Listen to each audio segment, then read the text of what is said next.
on, but then you went too far. When your ship has sailed and all your dreams are lost, everything is wrong, you feel like it's your fault. Just remember, I will be there for you, baby. Remember, there's nothing out there to get you, don't forget it. When life feels lemons, just call me. Just call me. Just call me.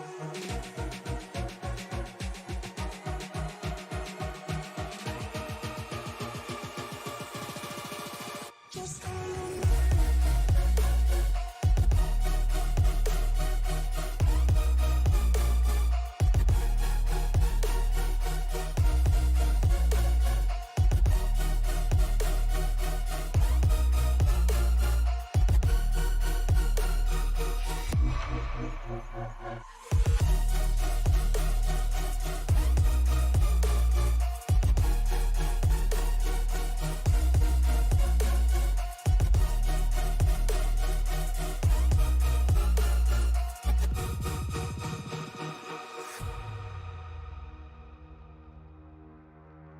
You're stronger now than you ever been.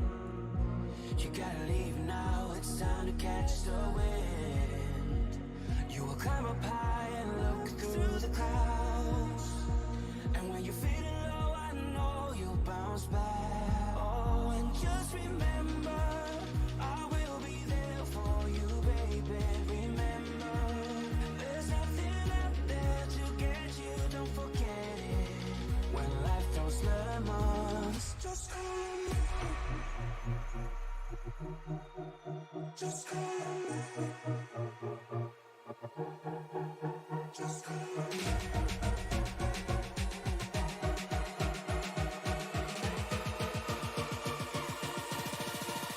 Just call me.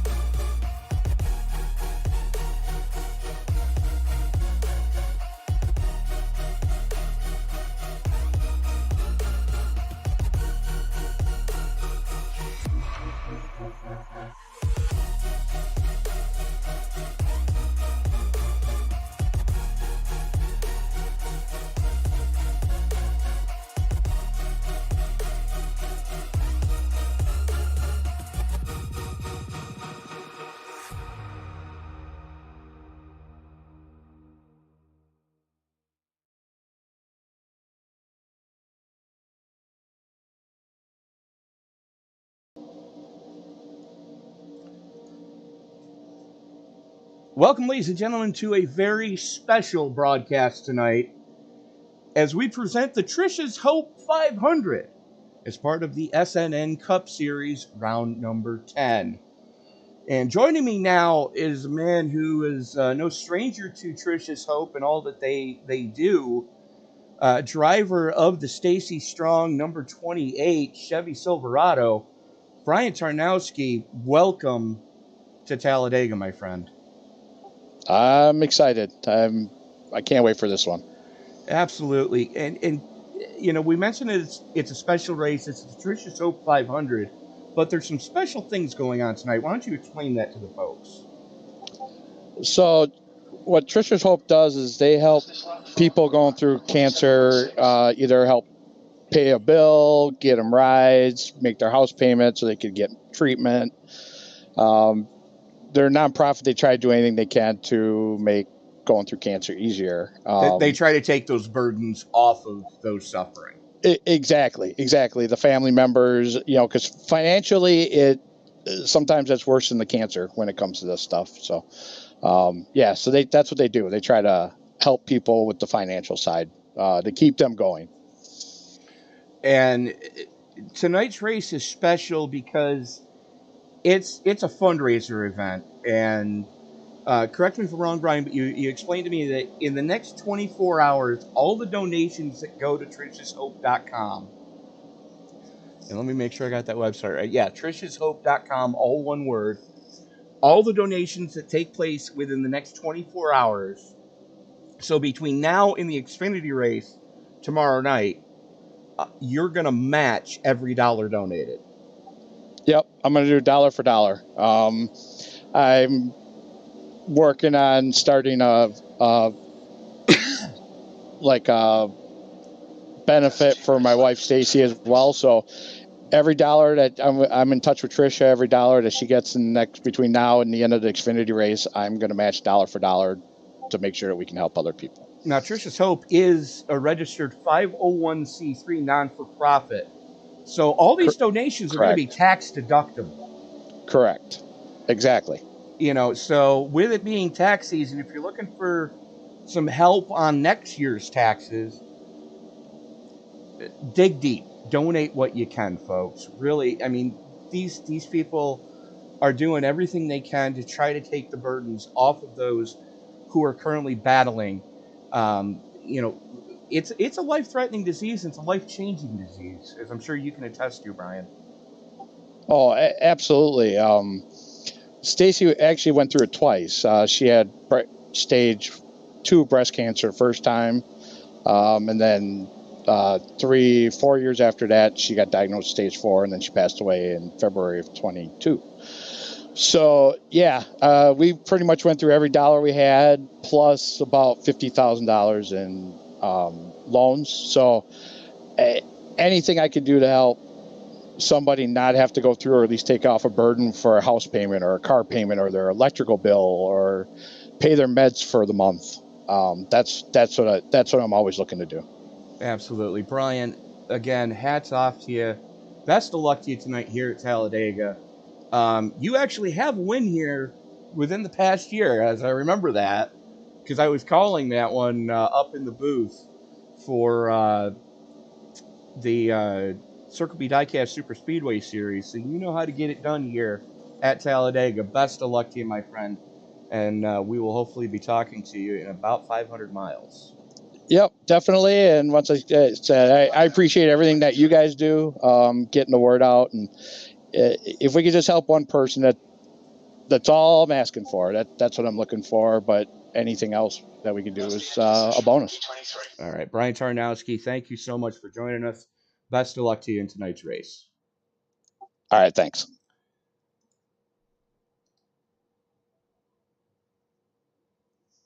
As I move him back up into his team speak, and joining me now is Matt Mettler, my partner in crime here for Sunday Night NASCAR. And Matt, what are your thoughts about what's going on tonight? You know, what a great way to spin the situation and do what we do in the iRacing community the best, and that's come together when people are in time of need. We have a great benefit, and what an awesome statement, what a gesture. A match, dollar for dollar. So everything that we're able to produce tonight over the course of this race, if you guys are listening in the chat, if you're able to help out, any dollar amount, doesn't matter. That money is going to get matched. You heard him himself in the interview. And Tony doing great things during trying circumstances. And that's what we always do here in the iRacing industry, or the iRacing space, is adapt, overcome, and help our brothers in arms. And I couldn't be more excited and happy to be a part of this initiative here tonight up in the booth with you. Absolutely. I mean, and what I'm going to do is I'm actually going to take the graphic off the screen finally, as I forgot to do that about 3 minutes ago, as we are watching Travis Cranborg out on track right now. As guess what? I finally fixed his name. Look at that. That's going to make his mom happy. As Southampton, New York, looks like in his baseball uniform for Southampton, I believe freshman high school baseball. Don't quote me on that. Cranborg's going to come around for his first flyer. Actually, his second flyer. This one's the one that's going to count. Top of the board. Immediately bumped off by Alex Gangler out of Big Rock, Illinois. And hey, there's the usual suspects, though. Alex Murray, Murray Time, Daniel Fields, Jeff Carson. The Toyotas are strong with the force again. at least in qualifying, Tony. They are at that, as we're following along with John Bawalda now, as John making his first start in a while. I haven't seen John in quite a while, and the times just keep on coming. First lap for Bawalda is going to put him, well, he's on his first lap right now, I should say. Yeah, Tony, you said the times keep on coming. Look just how close those times are. I mean, we're talking hundreds. Kranborg on his second lap goes fourth quick. Nicely done there. Nicely done. Yeah, well said there, Tony. Great pickup in the 21. Comes in now in fifth, but back to the top of the pylon. Look who it is. Jeremy Miller in the 30 with a 52.62, Tony. Good grief. Leave some on the table for the rest of the kids. Now, mind you, these are some of the slowest times we're going to see all night, folks. And the reason I say that is when these cars get in the draft, it's Katie bar the door. Because, I mean, it's a 20-mile-an-hour pickup. You know, let's take a look at the dashboard here. 181 mile an hour down the back chute solo. We're going to be pushing 200 in the pack. It's the equivalent of having a military fighter jet with no afterburner, but in the draft, you get full stage 5 afterburner, baby. It's the go juice, and that's what happens. And it's funny to say, Tony, the slowest speeds we'll see, because often qualifying times and speeds, some of the fastest, but that's the game changer here at Talladega. We're only going to get faster as we go. Well, we saw the same thing at Daytona as well with the solo qualifying, which led into the twin duels. But Waldo only going to go 21st quick. Let's take a look at another name we haven't seen in a while. Rodrigo Logo out on track out of Buenos Aires. Always good to have him back with the field. Down on the apron, trying to get as much as he can on this lap. 30th quick, and he's going to cut it off. And that could be some strategy there, Tony. As you know, the big one looms. So many different ways to attack this, and some people and some teams, they swear by starting in the back, letting the big one unfold, and then make your way to the front late. And that could be part of the formula there. Why he only turned one lap here in qualifying. Oh, it absolutely could be, as Dalton Mobley goes 11th quick and kills it. Ryan Samuelson back with the series out of Westminster, Maryland. Last week's winner. Yeah, how about Samuelson in that 81 machine? Can he keep the momentum going here at this 2.66 mile megaplex? We're about to find out. He's about to come across the line here. Time. 13th quick. Nice pickup in that 81 machine, just outside the top 10. And here's a name we haven't seen since Daytona. Pensacola, Florida's own Channing Ballieu as Superspeedway specialist. And you can see he's right up next to that wall in the third lane, trying to make this track as long as he possibly can on his opening lap to try to get the hamsters up to speed, if you will, under the hood, because it takes about a lap and a half to get one of these cup cars up to full song.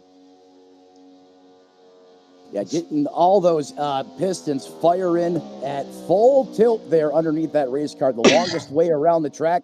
Going to get those fluids heated up, the oil, the differential, and that all equivalents back to faster lap times here at these plate tracks, and that's exactly what you're seeing that veteran plate racer in that 42 machine doing, is he rode the high line, the top shelf where mama hides the cookies, per se. Absolutely. But if you'll notice, he's driving an 88 Nationwide car tonight, and that's because he destroyed both his primary and his own backup during the hot lap session. He had to borrow a car to try to qualify for this race. So he's in the 88, but he's being scored as the 42. And hey, late change there, and still At this point, looks to have a competitive car out there on the track. That's an awesome. Ooh, 6 quick. That's a spicy one. Wow. I was just saying, hey, he's going to be in the show, and then he comes up there and just surprises everyone with a full-blown ripper on lap 2. Look at that, Tony, just outside the top 10. There is John Wilco out of McAdoo. Not to be confused with Whack-A-Mole, but getting that car up to speed coming off pit road. Now, see, iRacing's a little bit different than the real world, because as soon as those cars clear the start-finish line, you're going to see them in the real world go immediately up to the wall. Unfortunately, with iRacing, you have to stay on the apron until the exit of turn 2. That's just because of during the race, we don't want anybody to... we don't. Help me out here, Matt. Well, we don't want anyone to put themselves in position to cause an event out on the racetrack.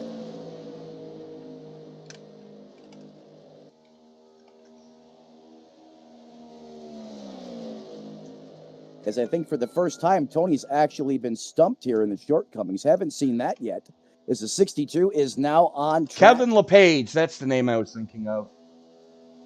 Oh, we want to be specific. Yes, you don't want to Kevin LePage the field. Correct.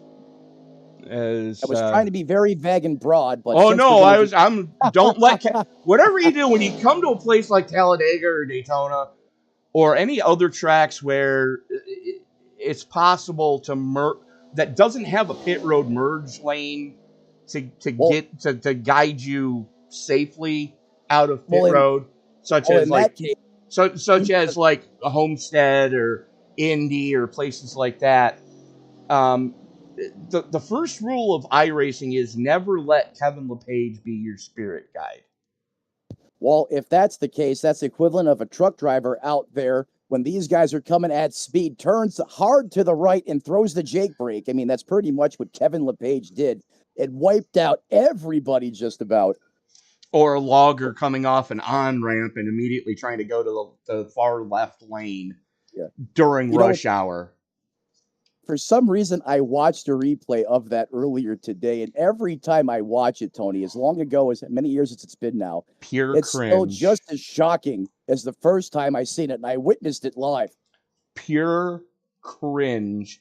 As qualifying does now come to an end, as we now go into the warm-up, and while we're in the warm-up, let's take a quick look at the point standings coming into tonight. Big shocker, Primetime Racing, 1, 2, 3, and 4 with Craneborg, Murray, Edstrom, and Root. Big shocker there. Jeremy Miller for Field Filler Racing rounds out your top 5. Seba Cornez still on a decent drive, running in 6th. JC Gibson dropped a spot, going down to 7th. Nick Stein moves up. Tanner Marty moves up. And Rich Jett rounds out your top 10. Joe Stafford not having a Money House season. This is very odd for Joe. It is odd for Joe, but nothing like the wild card of Talladega to be able to turn your season around, Tony. Is he able to punch his ticket? Everyone legitimately has a chance. You start here, you can win. You know, you mentioned Nick Stein. We thought he DQ'd out last week, and then we come to find out he had a little bit of a rage quit moment. That's why we lost Nick Stein last week at Martinsville. We did, but how about the drive from Craneborg? He limped that car throughout the entire second half of the race. And just limped it. And on and off pit road, I think I had him at 22 times trying to get repairs done. He came down a lot to stay out of traffic. Hats off to Craneborg for a never quit attitude. And that, my friend, is what champions are made of. And he's currently half a race to the good right now. Talk about a humble race car driver who appreciates the opportunity to be in the race car. I can't tell you how many drivers I know, especially as successful that he is, would just quit, hang it up. No, not that man, not that driver. Like you said, Tony, multiple times on pit road. Heck, he was running the inner track, which was AKA the pit road loop.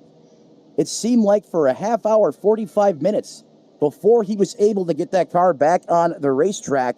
And that is the guy that I want in my race car, just like that. You know what? The never quit can do. Let's go out there and make things happen. And that says so much about the type of driver that's currently piloting that TRD Toyota. Well, here's the thing about Travis Cranborg. He subscribes to the Richard Petty School of Racing. In order to finish first you must finish. And there was one year that Petty Enterprises said, no matter what we do, we are going to finish every single race. They won the championship with 3 races left. 3. Not 1, not 2. 3 races left in the season. They had clinched the championship because of that do not quit attitude. And that's exactly what Travis Cranborg is showing us here this year in the SNN Cup Series so far. Just a standout, all-around great character and one heck of a race car driver. And you said that 21 machine. Continuing to watch, like I said, his teammates and the dominance that they've had so far this year. Is it a repeat of Daytona? Does the Toyota Prodigy Esports Iron Curtain return? Does a Chevrolet or Ford turn the tides? We're about to find out here, as we're now almost 4 minutes into our warm-up session here. And Tony, correct me if I'm wrong, but in the warm-up session, if you get into some extracurricular activity on the racetrack, that damage does not carry over, correct? Correct, it does not. Everybody gets a fresh car to start the race. Looking at 6 sets of tires tonight. And don't forget, while we're here, while you got some time, folks, swing over to triciashope.com and make that donation.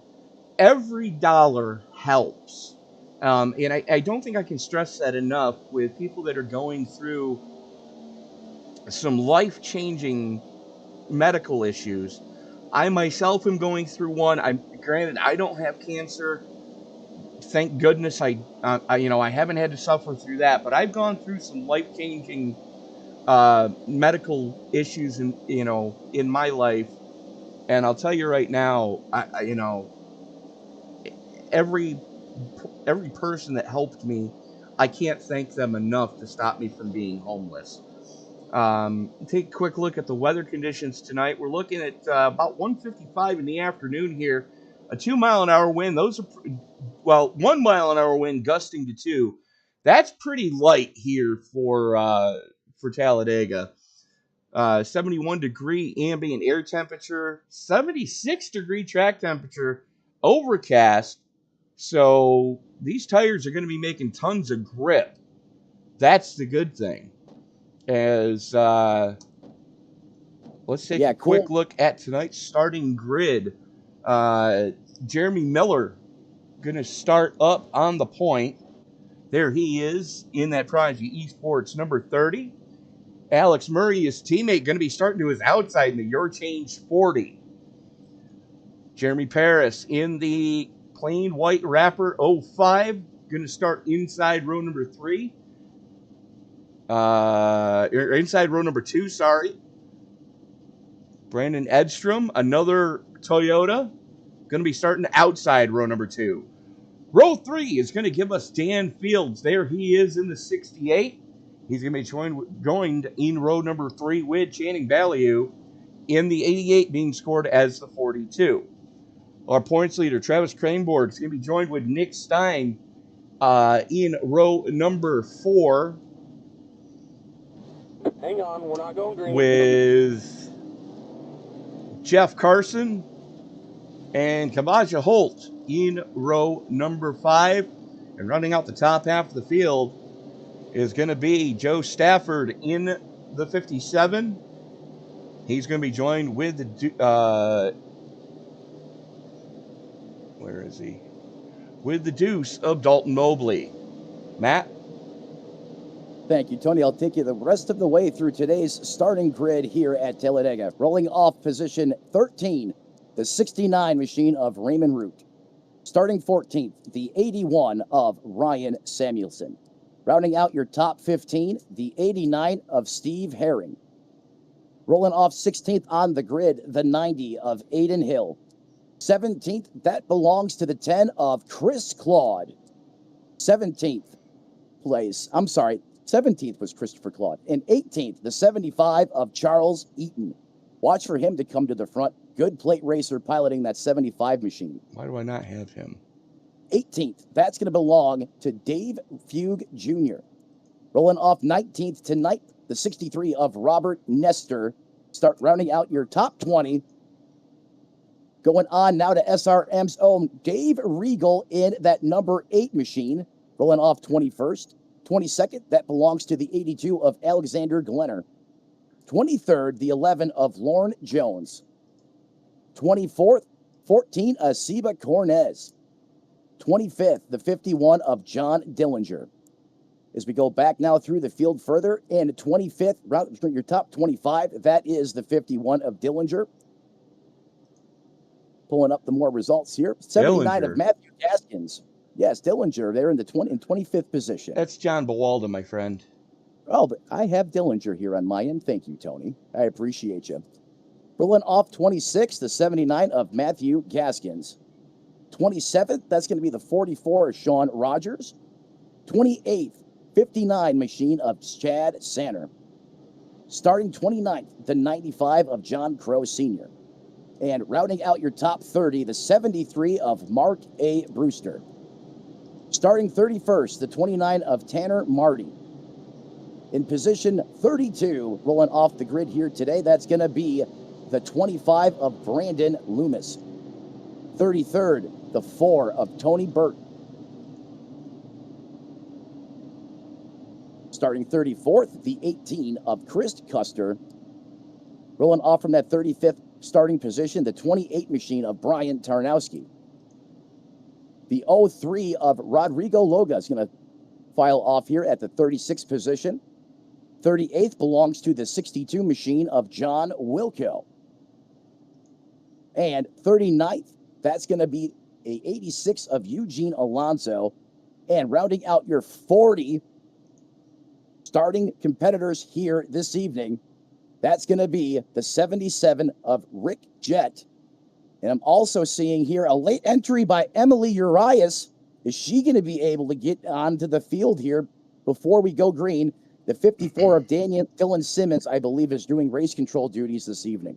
I am not seeing Jet or Urias in the sim right now. I'm going off of iRacing. I'm going off of it too, and I only count 37 cars on track with 1 on pit road, and that is going to be John Crow Sr. as Alex Murray behind the pace car. Jeremy Miller behind the pace car, going to lead us to green. Geico restart zone is in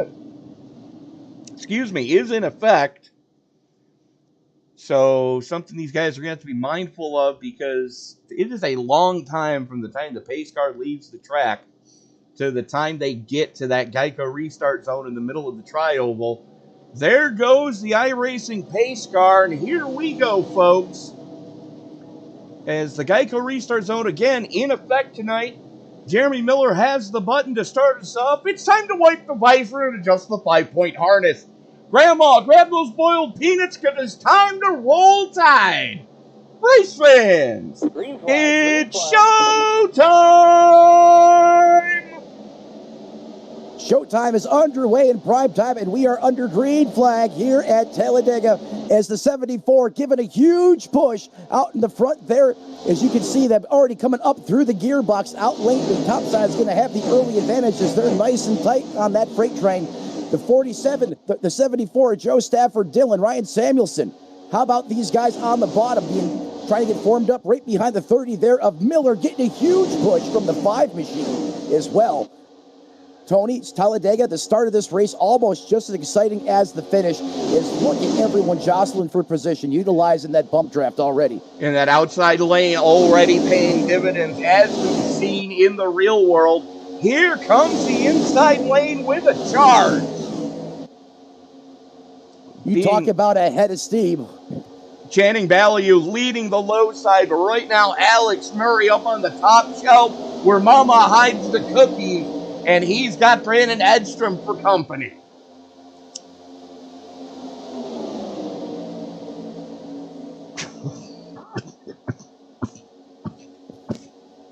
Yeah, Alex Murray's going to have the lead here, has a familiar face in that 40 machine right behind him.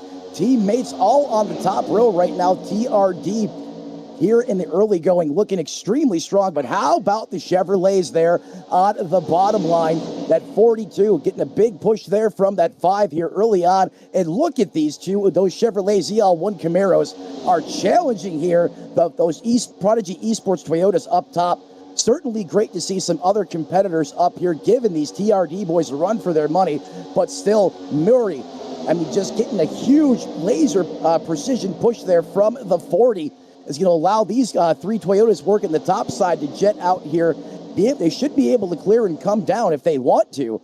But looks like these Toyotas really have this car wound up working the top early as they now come down to take that bottom line.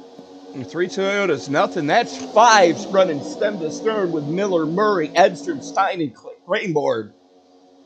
Your highest running Ford is that graffitied number 00 of Kavacha Holt, as he is tacked onto these Fords, and that's something we've seen since Daytona earlier this season. The Fords can push anybody, and if they get hooked up with a Toyota, look out, they're coming to the front. But right now, Miller and Murray glued together like they've got epoxy between those two cars. And at sometimes you swear they do, is they're just that good at this tandem drafting or being just laser perfect here. Look at that, 40 at Alex Murray, perfectly centered on that 30 being piloted by Jeremy Miller. And that is anything but easy. The whole driving characteristics of those race car changes once these next-gen cars lock bumpers. So easy for the car to pick up a push. All of a sudden it's loose. And these two make it look so simple as we go on board out the front of Murray. I mean, this is at 200 miles an hour, 204 miles an hour, and it's steady. It's like a calm breeze on a Sunday afternoon, and it's anything but that, Tony.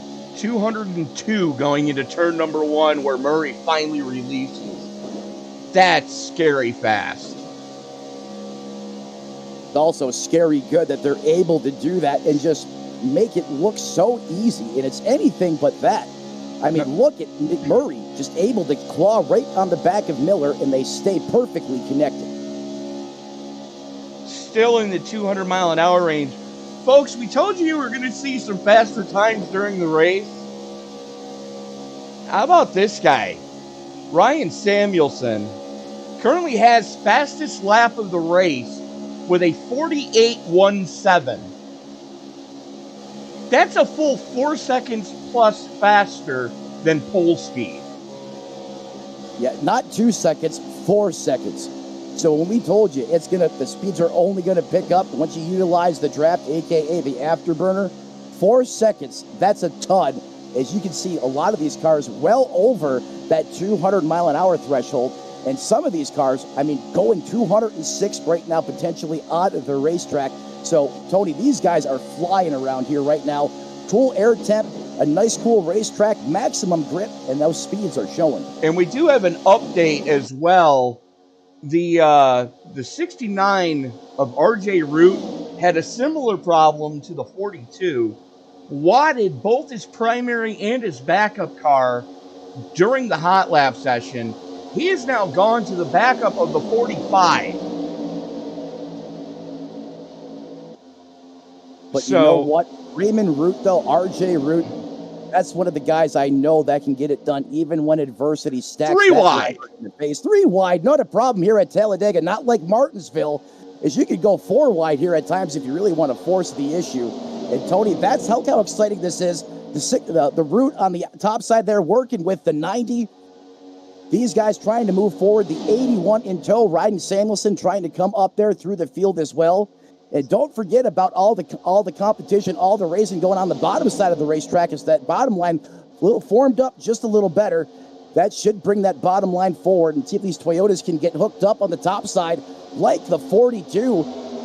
Alex Murray working the bottom. Brandon Edstrom But that top side of the racetrack there, starting to fall back, is now you got the 30 of Miller, Alex Murray, and the 74th Estrom, your top three. Nick Stein, the fourth car, there in tow, having a great one here early.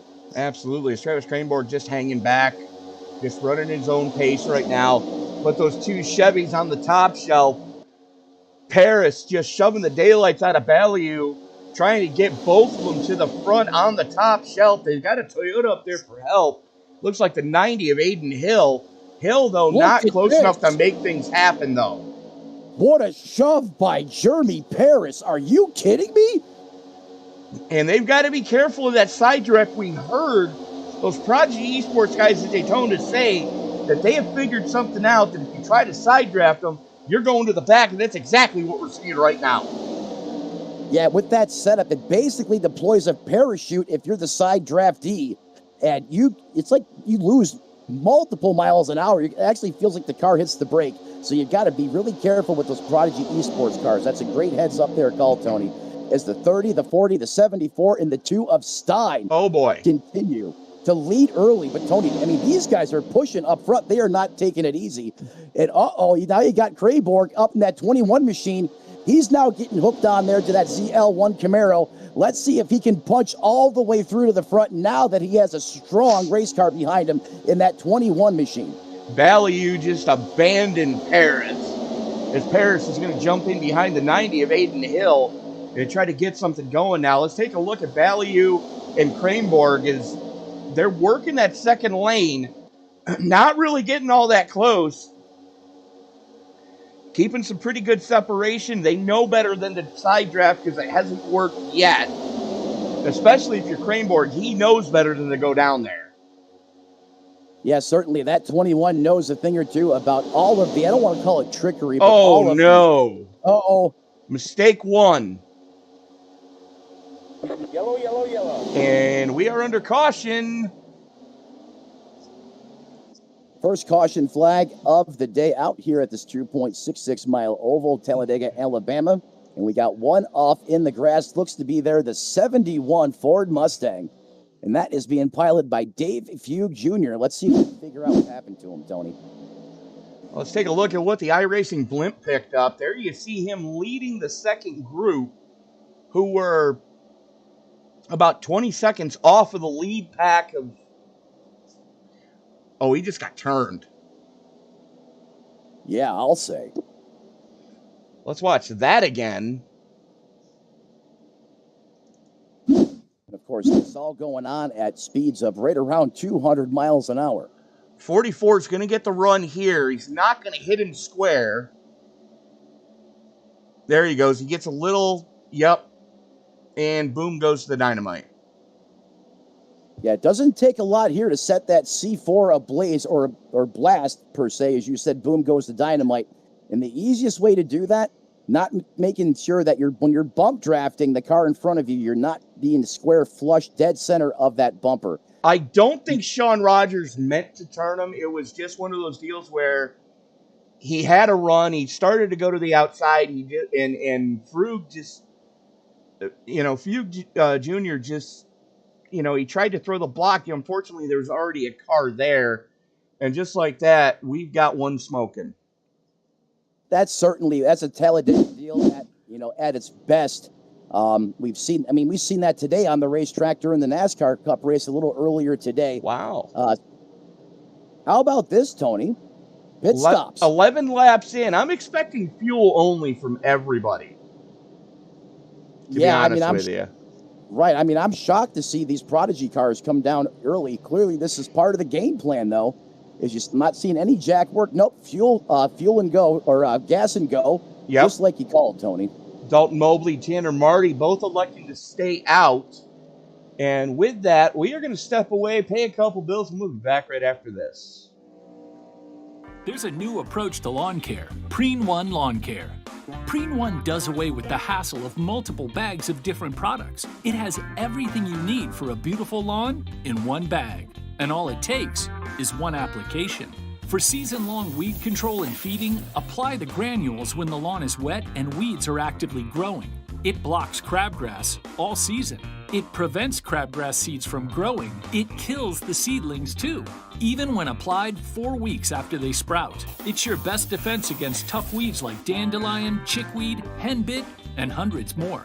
Plus, its slow-release formula feeds the lawn evenly for months to build stronger roots for maximum heat and drought resistance. Preen 1 delivers convenience and better performance in one package with one application. Spend more time enjoying your lawn and less time working on it. Preen 1, and it's done. It's a lawn dream come true.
And we are back at the Tricia's Hope 500 as part of the Sunday Night NASCAR here on Sim Racing Media. I'm Tony Trapasso. He's Matt Metler. Thank you so much for making this part of your evening. As we are doing a special fundraiser tonight, and if you haven't done so already, hop on over, open a new tab, hop on over to triciashope.com and make a donation. Because, you know, what they're doing is they are helping cancer patients and families meet their basic necessities here in a time of need. As we go into the Geico restart zone, back to the green flag we go, as Dalton Mobley going to lead us back to green. And we've got some separations. Mobley going to jump up and pick up the 29 of Marty. Murray and Miller go door to door. Murray now jumps down in front of Miller. Trust me, I'm going to get that confused all night long. And here we go. Toyota's on the bottom side. Chevy's on the top side. And we've got cars around. Big time RJ Root involved in that one. It looks like Jeremy Paris involved in that one. And let's see who the culprit was. Oh, you hate that for Root, as he got roosted in that deal there. Joe Stafford caught up in it. Dan Fields caught up in it. Yeah, I knew it was going to be multiple drivers, especially just going back green. Everyone is re-racked and restacked. Going back to the replay here. Well, there's Fields in the 68. It looks like it kicked off with him. Pushing really hard there in the early going, and it makes sense trying to come. He just got shoved. Yeah, and then Sanner nowhere to,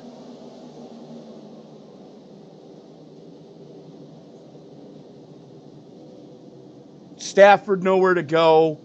He gets down into route, spins route. Yeah, no, the 11 get caught up in that one too. Yeah, early heartbreak here for some of the series favorites, big contenders here. But you know better than anyone, Tony. Once you light that fuse, that blast, that shock wave has to go somewhere. And, when that happened there on the racetrack, your car, it gets really light right there as it's transitioning, and a little bit too much of a push, and you can see what happened. I mean, that car the back tires just lost all mechanical grip. And from that standpoint, it's a time bomb. He's going to get a bad shove there. Right on that transition. Stafford, nowhere to go. Oh, my. Oh. Chad Sanner just blasted Joe Stafford. Yeah, he smoked him, unfortunately, and not by choice. I mean, just, nowhere to go. I mean, the reaction times that these drivers have, once they actually see and can make a judgment call of, okay, the wreck's here, it should go here, I need to go here. By that time, sometimes you're at zero, you're at the threshold, and that's exactly what happens. We go on board here, is you see smoke, not a race car. The minute you see anything, boom! Unfortunately, heavy contact there with the 57 machine, because that's going to put both those race cars, unfortunately, on pit road for a lengthy repair session. Absolutely. As Sanner is now driving a plow truck, as is Joe Stafford. Ouch. There is your race leader, Dalton Mobley out of Cooper, Texas. I was going to say, before we had that caution, what a job by the two, realizing that he was too far out in front, about to be swallowed up by those Toyotas. And he makes a great heads-up decision to go to the top side, but notice the way that he did it. He wasn't 10 miles an hour slower where it was just waiting to take out the whole top field. He was able to do it in a manner where it didn't upset the momentum of that top line, and he was able to keep pace there with those Toyotas, where if he would have stayed down towards the bottom, he sure would have been a set and duck. Well, I think it helped the fact that Tanner Marty was willing to work with him there. Those two Chevys got ganged up, and as a matter of fact, Tanner Marty, your current biggest mover of the race, sitting plus 29 in second place. Hello. Not 9, not 19, 29 spots to Tanner Marty. Now, granted, he and Mobley both stayed out under the last caution when everybody else came down for fuel. Little interesting note, under that first caution, Chris Custer came down for tires. Tires this early in the race, typically, well, I wouldn't have thought you would see that coming this early on, as we're only, working right now lap 16. Not usually. Not usually, no. But heck, we're not the guys inside the race car. But that could be, that could work into his favor later on in the race, or potentially had a problem, or thought maybe he had a problem. And, some new Goodyears never hurt, even though Talladega, not one of those racetracks that are just horribly abrasive on those Eagles. Well, that's the thing. I mean, we've seen in the past guys double and triple stint tires and still be okay. Now, granted, if you're in the pack like he is, I mean, Custer's deep in this thing, and he might just want that extra reassurance that, if something goes haywire, it's not on him because he has all the grip. Well said, Tony. And just like I think tires matter the most in this race when it's 10 to go, when everyone's pushing, everyone's bobbing and weaving, and that extra grip, can go a long way. as you see everyone getting re-racked, restacked behind that iRacing.com pace car. Dalton Mobley in the 2. He is going to have the trigger here. 29 of Tanner Marty to his outside, biggest mover of the race, Tony. You know, and getting back to the other race that we're running here tonight, don't forget Tarnowski. Matching everyone's donation dollar for dollar. And if you're sitting at home and and I've been guilty of this, you know, what's a dollar going to do? Well, just think about how many others potentially watching this right now, if they donated $1 and they donated $1, and hey, don't forget that's being matched. You're talking about potentially being a difference maker. Every little bit counts, and whatever you can give tonight, the family will certainly be thankful for any donations and all donations that they receive. Working, you know, also racing for a greater cause here this evening from the heart of Alabama, right here at the Talladega Superspeedway. With the average viewership that we get for the SNN Cup Series, if everybody who watches this broadcast donates $1 to Tricia's Hope tonight, that's a grocery bill for a family suffering from cancer. And that may not sound like a lot, but when you think, okay, the bare necessities week in and week out, Green. you know, they add up. And I know me just living alone, my average grocery bill is about $150. Yeah, you know, at times of inflation, groceries are at all-time highs. And the other thing that does, Tony, is it gives these families hope, seeing everyone come together, supporting their cause. And that's another big part of, you know, beating cancer, is being positive, and no way to lift the spirits up like some high octane racing right here at Talladega, as we're back under green flag racing. The ZL1's duking it out on the top. The Toyota's rolling on the bottom. That 30 machine being piloted by Jeremy Miller. He's going to get the lead with a lot of help there from the 90 of Aiden Hill. And look who else is coming up into the picture. That is Jeff Carson in the 9 machine as well. And Kavaja Holt. Hello, I see you, man. And where'd the 81 come from? He's up there already, up 7 spots. Ryan Samuelson now coming into the picture as well. Samuelson coming into the picture, as is, it looks like Bob Nestor in the 63. That Chevy's making headway. Sorry, Toyota. Bob's in a Toyota tonight. Nestor's in a Toyota? Nestor is in a Toyota tonight, and I think it's boding well for him so far. Hey, sometimes Ace plus 9.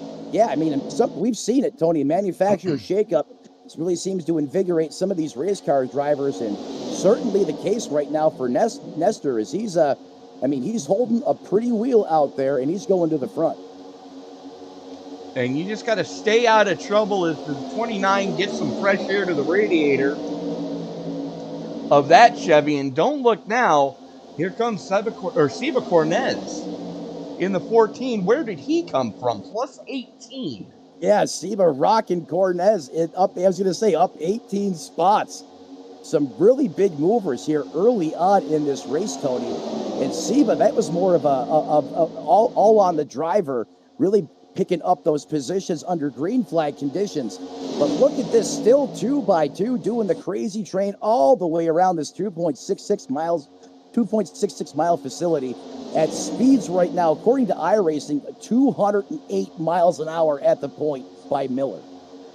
And here's the thing. I think that second lane has learned their lesson about side drafting the Toyotas, because those two guys are giving plenty of room to everybody below them. Well, not only that, that's less of an opportunity for a side draft to go wrong. That's less air turbulence and gives you a better chance to stay in this race. So why not do it? I know naturally instinctive drivers are going to say side draft, but not against these Toyotas. And then you take some other risk factors out of the mix as well there. So, hey, you know what? Heads up to these guys here on the top shelf. Dalton Mobley, the 14 machine being driven by Siva Cornez and others, just keeping it clean, giving plenty of room, and it's working for him. Is now that outside line getting ready to retake the lead here Mobley to the front, Tanner Marty coming with him. Tanner Marty has been glued to the back bumper of Dalton Mobley since the green flag came out and the deuce came up the track, because the 30 of Miller was giving him a good shove, and he said, you know what, I'm going to go with my Chevy stablemate, and look at the lead they are getting right now. Not quite as quick as we've seen all the Toyotas as they all drop down. Cuba Cortez gets the clear as well. Highest running Toyota is that 14. What a power move there by the two Chevrolets at the front, Tony. Now, the other thing these drivers have to remember, and while this looks great on TV, it's entertaining, it's high octane, those temperatures inside the race car, you have to be very mindful right now, especially Tanner Marty, when you're hooked up that tight, that you don't start spiking the temperature of that radiator, the coolant temps, because once it goes red, oftentimes you're dead. Well, you can see right now that Marty's playing duck and peek a little bit. He's glued down this back straightaway, but the rest of the way around this track, he's playing duck and peek, trying to get some cool air to the radiator of that Chevy to make sure he doesn't hand grenade that mill. Yeah, so it's more than we got a just blinker. Yeah, and it's definitely not Christmas. And that's the worst thing you could possibly see here out on the virtual racetrack, especially at a plate race, when someone decides to go lights out stealth mode and pops back in, is that can uncork a nasty big wreck out here on the racetrack and affect multiple drivers. But it looks to have stabilized, at least in the short term here, Tony. Absolutely. As you can throw a blanket over your top 27, with Lauren Jones being the caboose in this freight train. There he is. Now, Lauren was involved in that second caution, but good grief, is he making up time. Yeah, he's making up time, and Chester Cheetah there, he is looking happy with those spicy Doritos on board. Oh, we're not spicy here today, but anyways, great run there in that 11 machine so far here in the early going. Absolutely. Is Ken Ron making some headway as well? Rodrigo Loga plus 21. And we've got... no! That's Big Craneboard. Incident. Going airborne into the catch fence. Craneboard, Root, both involved. Murray's involved. What happened to Murray? Tony, I just seen it happen to Oh, pop up. no. Pop off, and oh my goodness. The 21...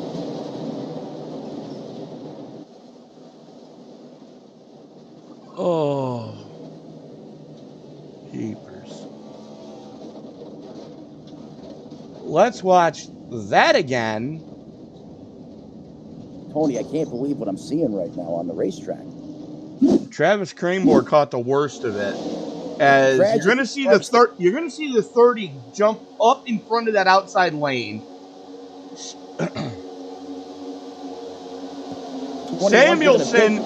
Samuelson, nowhere to go, jumps on the binders as the 75 doesn't see it coming. Craneboard tries to jump on the binders, gets completely run over by Easton. The 86 involved of Eugenio Alonso. I can't believe Brandon Loomis involved. Charles Eaton involved. RJ Root involved. Let's take a look at what happened to the 69. There you see the 45 on your track. The gray car in the middle there. And he's just got nowhere to go. I mean, these cars are all formed up so tight because that gives you the most speed on the racetrack. The 45 catches there. The 75 almost goes over. Jeepers. And for the second week in a row, disaster strikes that 21 machine, as there was literally nothing he could do, as he was given a massive push, check up in front, and no time to react, and that points him right into the catch fence for the wall here, as the 21 starts the helicopter out of control, receiving multiple impacts from other cars tucked tight in the draft that probably didn't even see it coming until it was too late. That's just it. Nobody saw it coming. When the 30 went up, the 81 lifted. The 21 tried to get on the binders. Eaton didn't see it coming, and here we are under caution number 3. And with that, we are going to step away, pay a couple bills, and we'll be back right after this. There's a new approach to lawn care, Preen One Lawn Care. Preen One does away with the hassle of multiple bags of different products. It has everything you need for a beautiful lawn in one bag. And all it takes is one application. For season-long weed control and feeding, apply the granules when the lawn is wet and weeds are actively growing. It blocks crabgrass all season. It prevents crabgrass seeds from growing. It kills the seedlings too, even when applied 4 weeks after they sprout. It's your best defense against tough weeds like dandelion, chickweed, henbit, and hundreds more. Plus, its slow-release formula feeds the lawn evenly for months to build stronger roots for maximum heat and drought resistance. Preen One delivers convenience and better performance in one package with one application. Spend more time enjoying your lawn and less time working on it. Preen One, and it's done. It's a lawn dream come true.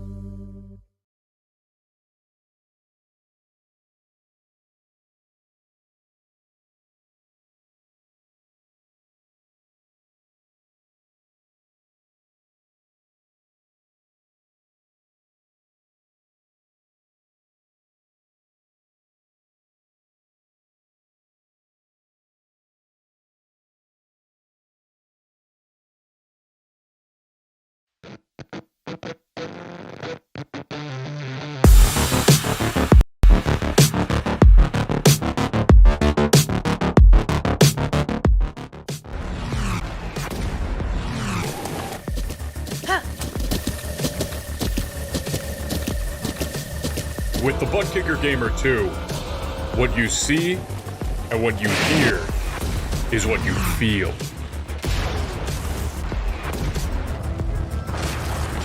Butt Kicker. The future is feeling.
There's a new approach to lawn care, Preen One Lawn Care.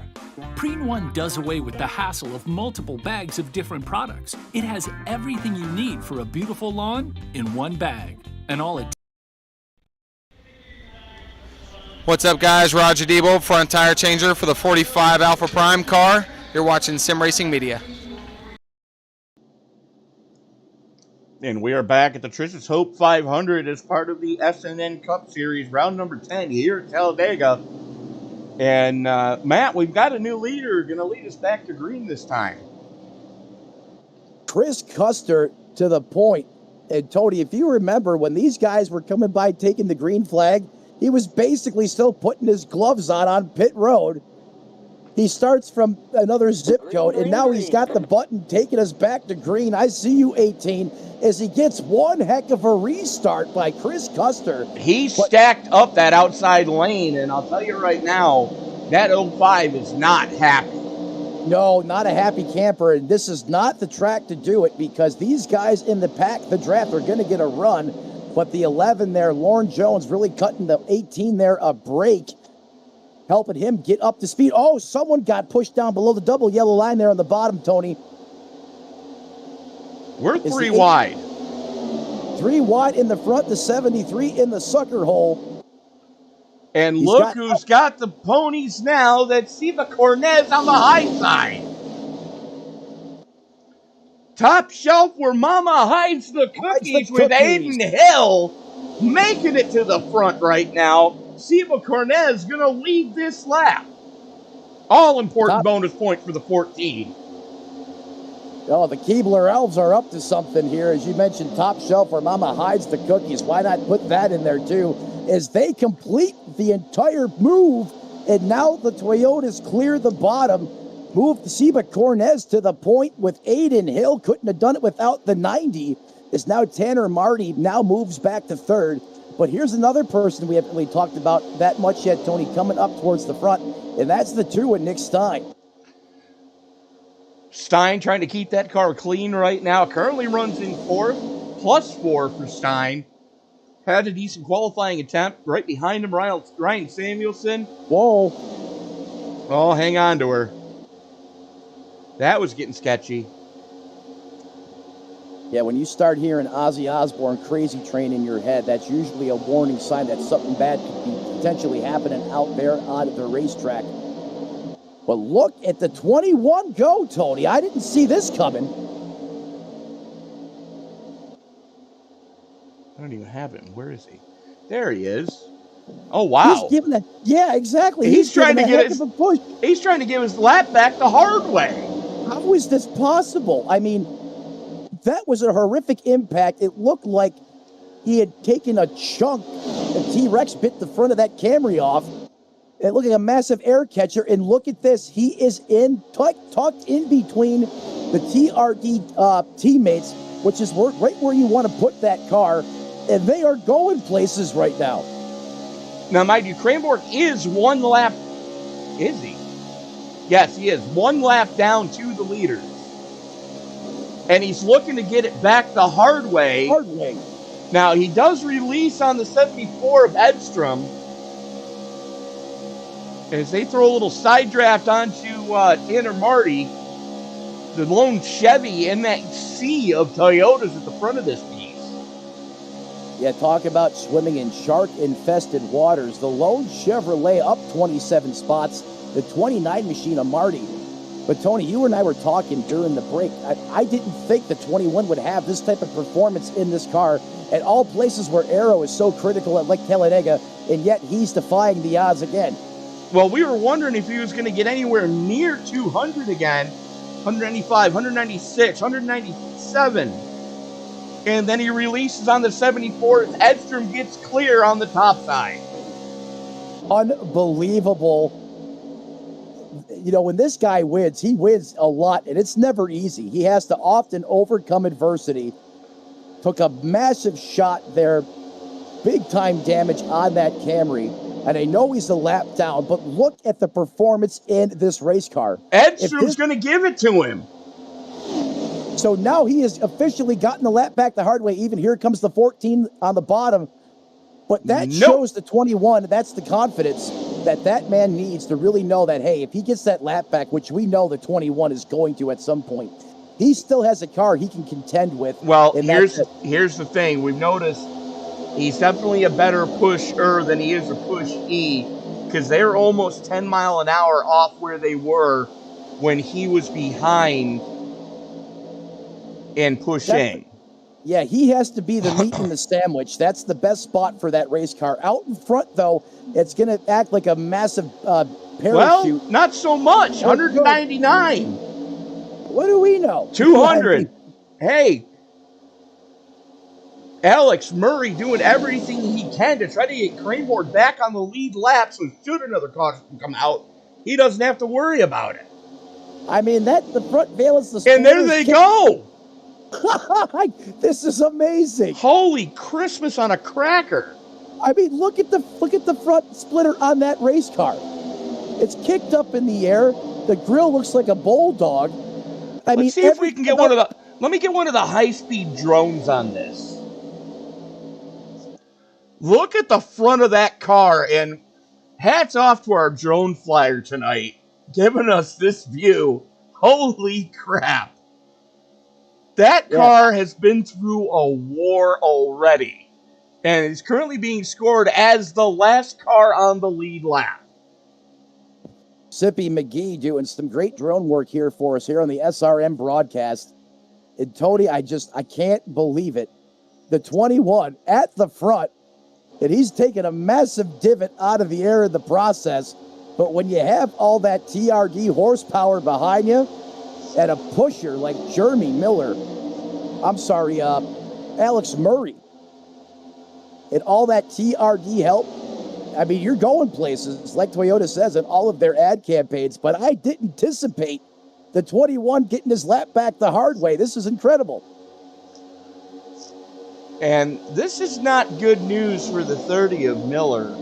He's getting the blinkies. He's already blinked a couple times on my end, and that's got to be a little unnerving if you're Seba Cornez. But look at the high side. Here we come with the Chevys again. Value and Paris hooking up. Yeah, these Chevrolets are doing a great job here at Talladega, much better than what they were doing at Daytona, understanding that they have to work together if they want to contend with these TRD machines. Well, we got the four Chevys running stem to stern in the sucker hole now, as here comes R.J. Root on the top shelf. Oh, my God. Did you see that move? That was out of self-preservation. The Value jumped up in front of Root because Root was coming like a freight train.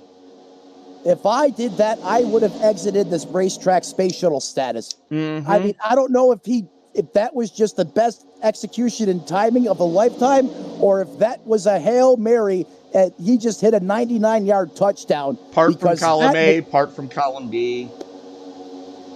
Oh, RJ, what are you doing to me, bud?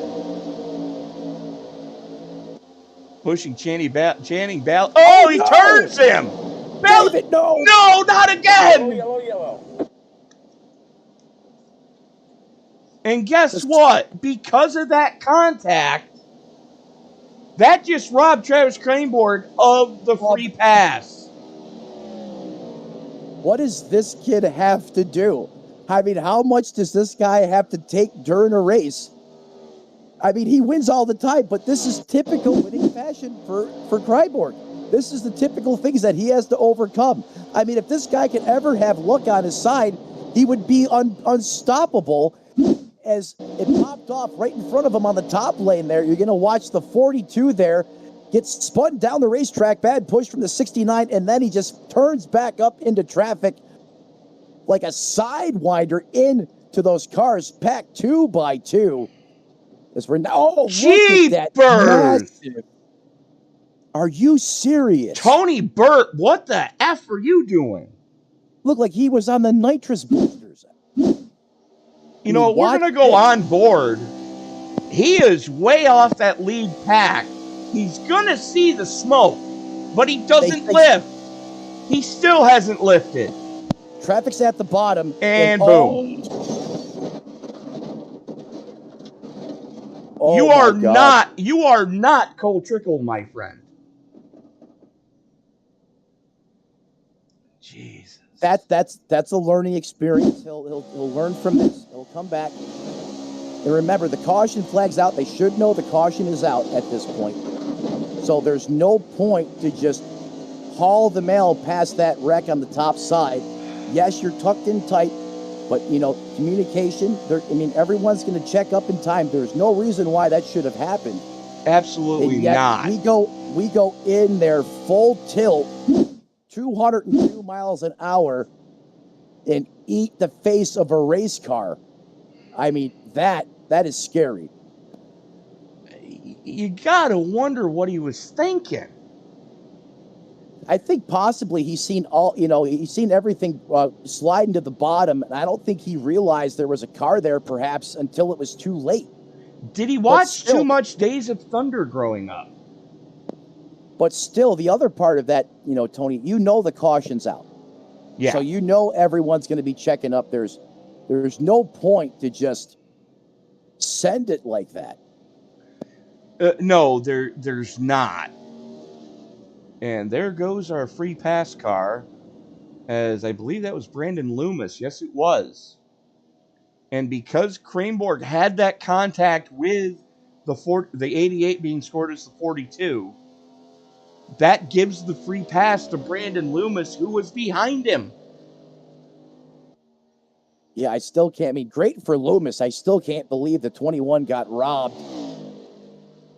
I mean, Kraneborg would be dangerous, deadly dangerous, if he ever had an ounce of luck, Tony. Oh, absolutely. And you've really got to feel for the kid, as now he's got more damage to fix. And something tells me he'll be back on the lead lap before this race is over. The way they're going, yeah. Meanwhile, there is your lead car. That is RJ Root driving the 45 tonight. Rocking the No Fear on the hood. And look who's in second. Stein time and No Fear, no problem. RJ Root at the front of the field. Typically, he's in the 69 machine. Not tonight, no problem. He's still carrying the torch. And a big big dose of Nick Stein in that 0-2 feeling racy up here at the point. And another one who's looking real racy. Uruguay's own Seba Cornez in the 14 currently sits plus 21. However, your biggest mover is right behind him in the 18 of Chris Custer, who elected the pit start. And via that, Custer is currently plus 30 in fourth place. Yeah, pit start on a 2.66 mile track, up 30 spots in fourth place on lap 40. Why not? Why not? I mean, I understand it's Talladega, but still, that is impressive. And I stand corrected. What's going on with RJ Root? Yeah, he's off the racing surface here. Is he going to the back? Oh, they charged him with that causing that caution. EOL penalty to the 69. EOL for causing that one. Yeah, the bump gone wrong there. He yeeted the 88.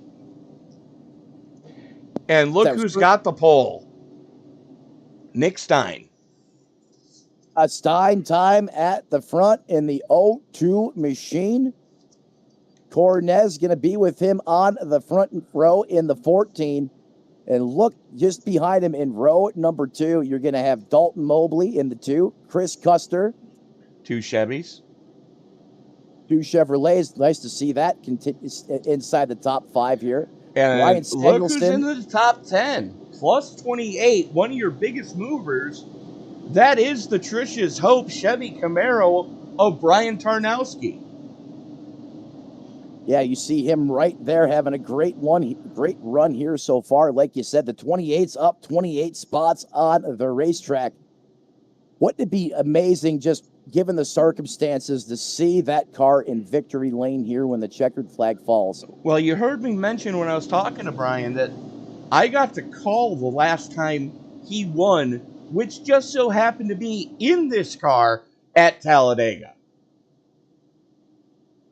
As part of the Friday night iRacing Superspeedway series. So Brian does know how to get it done here at Talladega. So never count out that 28 tonight. And wouldn't that be special? Just certainly absolutely during these trying times as that pace car pulls off. It may be quiet now, but there's a hurricane a brewing, and these V8s are about to come roaring back to life, being led by that 0-2 machine, a Stein. Green. He's going to have the button in the Geico restart zone, and we're back live on the loud pedal. Stein gets a great restart climbing up through the gearbox. Remember, 5-speed sequential shift transmission, not a 4-speed transmission here. Look at Cornez. Too far out in front. That's Cornez. Stein running him down I don't know who had the button because of RJ Root getting that last minute EOL. It looks like Seba Cornez did have the button.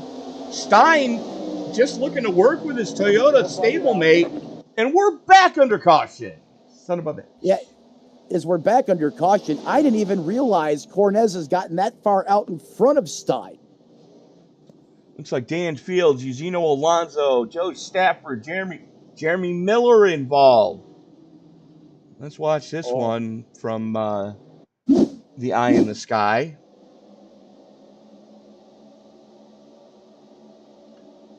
As there's Tarnowski getting a good run on the top side. The 18 and 4 wide, boys. What are you thinking?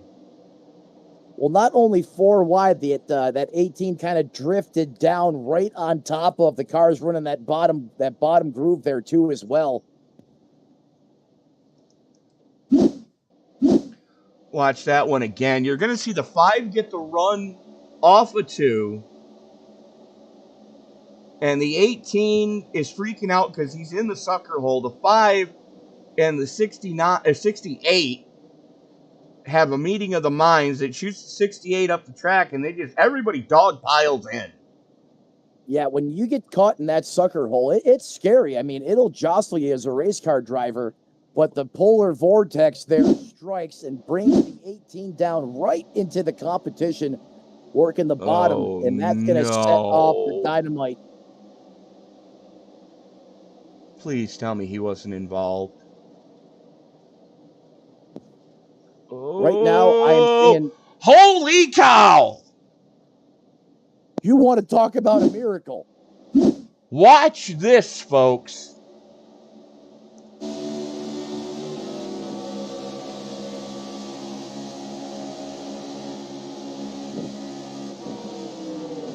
Miss, swing and a miss, back on the throttle, miss, and down off the trigger.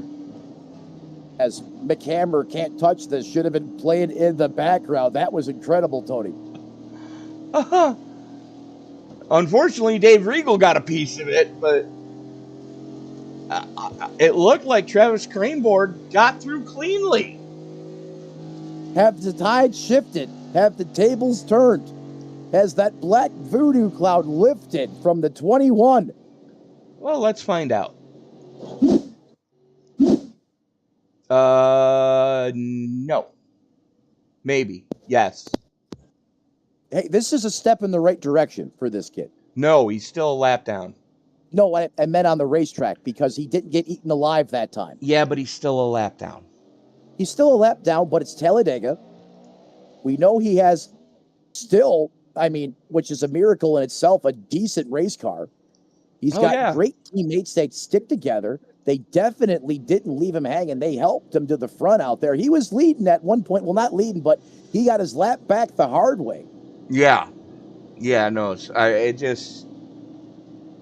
You can't help but think, what does this kid got to do to get back on the lead lap tonight? Oh, I agree with you. But unfortunately, this is probably just another race for this kid.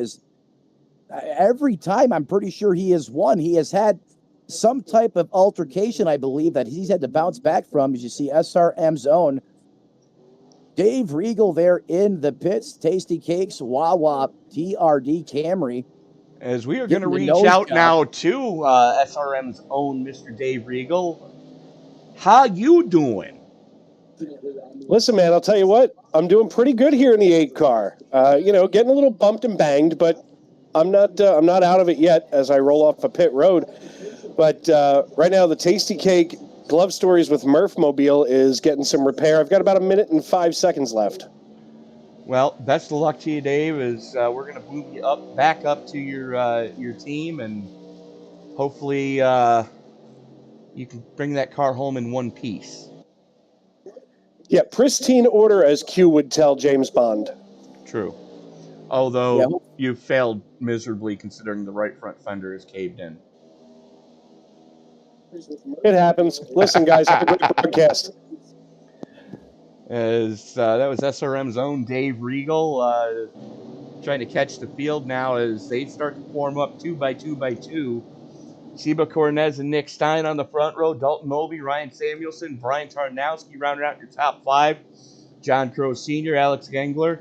Bob Nestor running 8th right now, plus 12. Aiden Hill. And Rodrigo Loga, plus 26. Hello, sir. I mean, look at all these big-time movers here during this race. Some of that track position play, of course, with the cautions, but still, I mean, Rodrigo Loga, I can't remember the last time he was out here in an SNN race, and certainly Daytona. It's been a hot minute. Race 1. Brian Tarnowski, currently your biggest mover at plus 30. There is the 28 as he continues to march towards the front. And remember, guys at home, if you're thinking about making a donation, if you've been thinking about it, go ahead and do it. And that man right there, the pilot of that Chevrolet ZL1 Camaro, he's going to be helping that donation. Each and every one that we get, he is going to match it this evening as well. So support his cause, support the greater cause, and let's get these donations coming into a family in need and show them that no one pulls through like the iRacing community and all of us esports. Everyone here on the racetrack tonight, families, fans watching, that we can help make a difference. And that man's certainly driving his heart out as he's up 30 spots, like Tony said, in that 5th place position. Absolutely. We've got the website up on the screen right now. If you want to make a donation, just go to triciashope.com, click the donation button. Every single dollar helps. If I take a look at the average viewership of an SNN race, if everyone who views every week donated $1, that's a grocery bill. That's a light bill. That's money to help out a family who is going through the catastrophe that is cancer. That fight is hard enough on its own, but when you need to start thinking about, do I pay the rent or do I pay the light bill? Do I put groceries on the table or do I put gas in my car so I can get to work? Tricia's Hope helps families not have to worry about that. And every dollar that you can donate helps. Heck, I've even donated tonight. Yeah, and believe me, it's a lot more than the money aspect of it, too, because that also symbolizes that they have support and people do care. And that often is the difference maker when you're battling cancer. Is the 82 now coming up to work with Tarnowski in that 28 machine? That 82 being piloted tonight by Alexander Glenner. He's up 15 spots, another big mover in this one, as they are the Lone Rangers right now on the top side of the racetrack here inside the top 10. The 73 thought about going up there. He's going to stay committed to the bottom.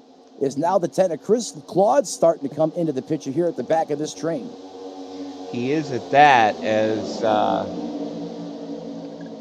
Claude already clawing his way up, plus 6. And Rodrigo Loga right behind him, plus 24. How about the 95 of John Crow Sr., plus 25 after electing to start on pit road? Yeah, I mean, all around great performances. I mean, some of these movers, these numbers are just astronomical.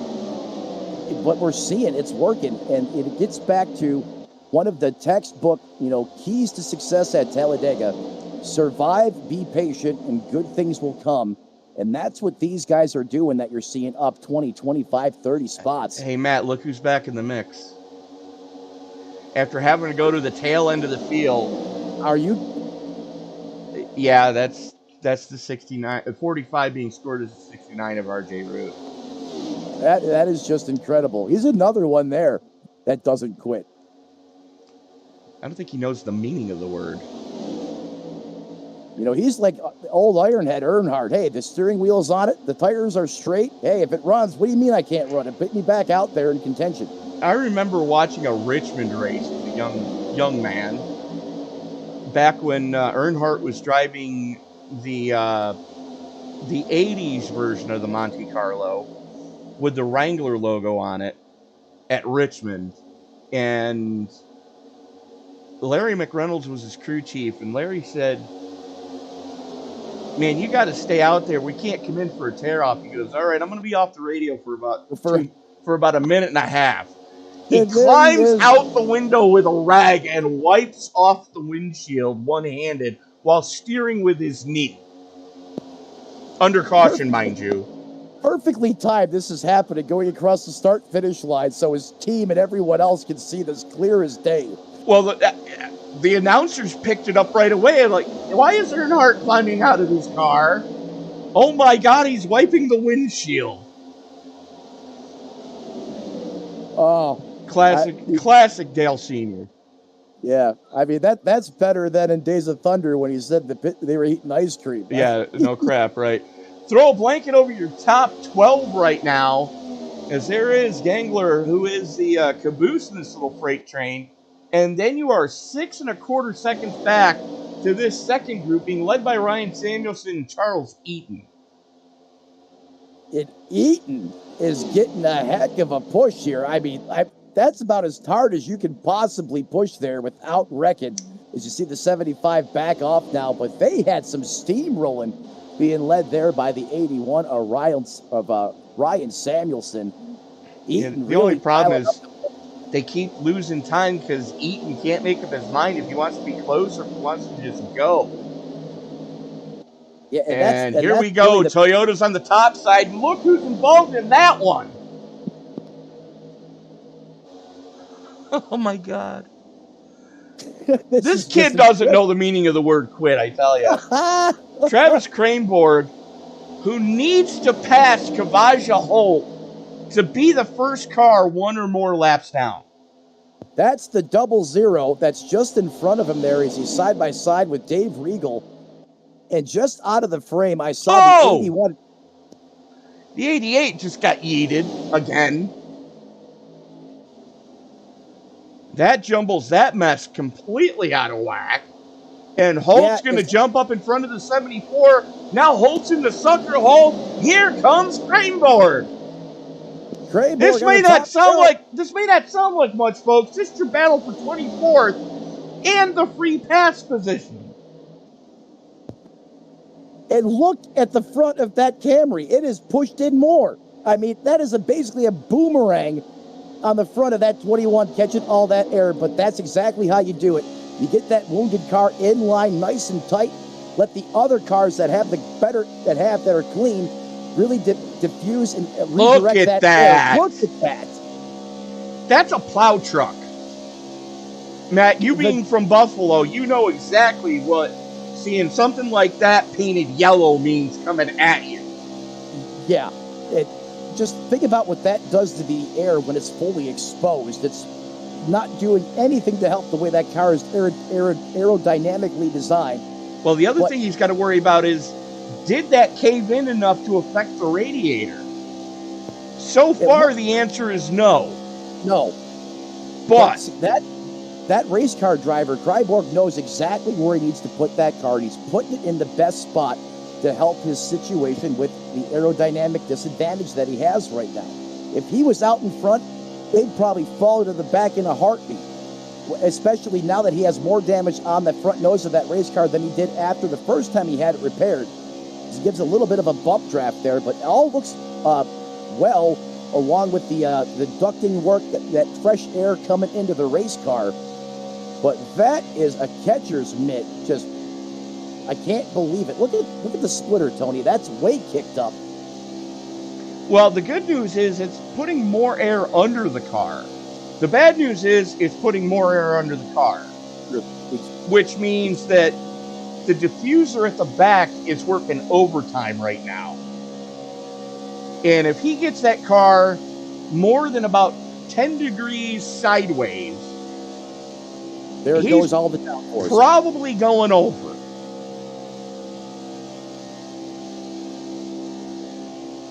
But once again, doing what he needs to do to overcome adversity. I mean, he's fighting up there for the free pass spot. I mean, he's got it now. I mean, Kavaja Holt now a couple positions back behind this train here, and he has Toyotas. He's got friendly faces with him, and he's staying in traffic. He's staying tucked in line. He knows he doesn't want to be the lead car here. These other Toyotas know it, and they're packaging him perfectly right where that 21 needs to be for optimal speed at this racetrack, and he's making it work as he is now glued all over the back of Edstrom. He is pushing the daylights onto the 74, giving it all it's got right now. You know, and we said it about last week, this is what champions are made of. Never quit, never give up, never surrender. But checking back in with the front of this piece, we might be getting close to green flag pit stops, my friend, as normally when the guys get single filed out like this, that's the tattletale that stops are coming soon. With the exception of the 82 of Gangler, the only car on the outside right now, everybody else just running stem to stern in the top 12. Yeah, Tony, that's some great insight there. When you see the gold rush to the bottom of the racetrack, when that frenzy starts, like you said, great indication that pit stops are coming here in the near future, as those fuel cells still have to be starting to get a little on the low side as we're now working lap 56. This time at the line will be on lap 57.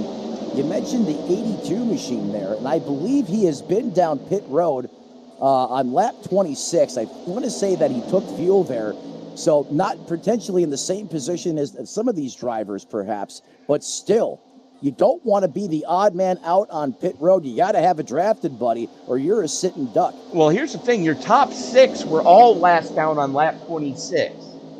Aiden Hill in the 90 was last down on lap 39, so we're 30 laps into a fuel run right now. Now, granted, we did have a couple of cautions mixed in there, but the fact that your top 6 have gone 30-plus laps on a tank and go fast here at Talladega is nothing short of miraculous. We're probably looking between 30 and 35 before these cars go bingo. You know, not only are these Toyotas fast, they also get some great fuel economy, like you said there, Tony. But eventually that juice box has to run dry, and that time has to be coming somewhat soon. You would think. We're not inside the race car, but just going by trends of the race and historical fuel utilization. Oh, that got dicey there for a moment. The 90's going to go up to the top side now of Aiden Hill to try and form up there with the 63 machine of Bob Nestor. And those guys trying to make their own way right now, and can't say I blame them. You know, if you're not the lead dog, the view never changes. And here comes Gangler. He wants that lead. Nestor not really giving him a ton of help, but he's pushing the bubble, and that's the key. You don't have to push the car. You can push the aero bubble and still be effective.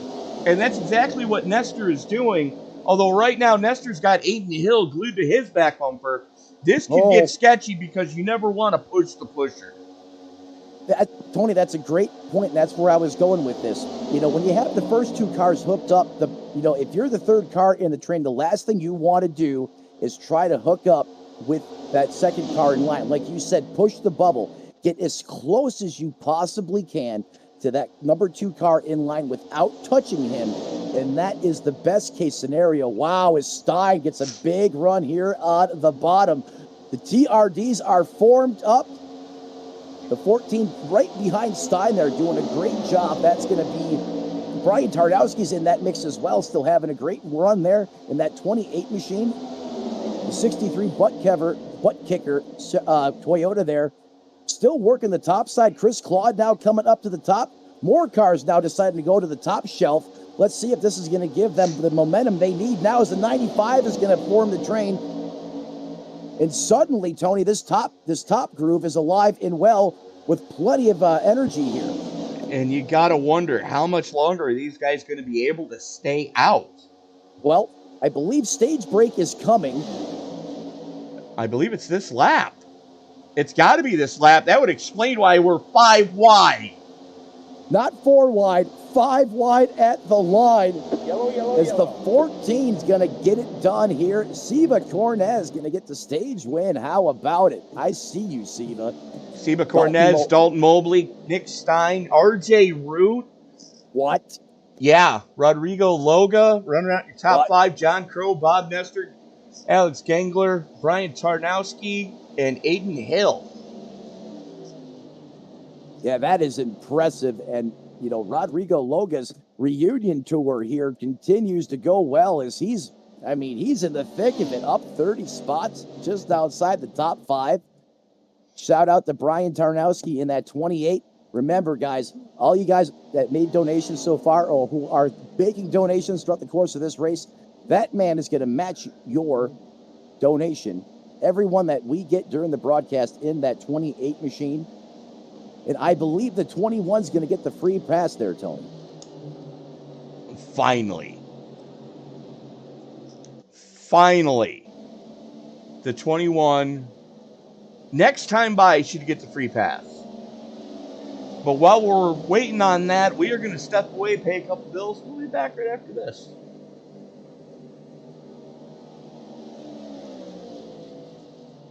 There's a new approach to lawn care, Preen One Lawn Care. Preen One does away with the hassle of multiple bags of different products. It has everything you need for a beautiful lawn in one bag. And all it takes is one application. For season-long weed control and feeding, apply the granules when the lawn is wet and weeds are actively growing. It blocks crabgrass all season.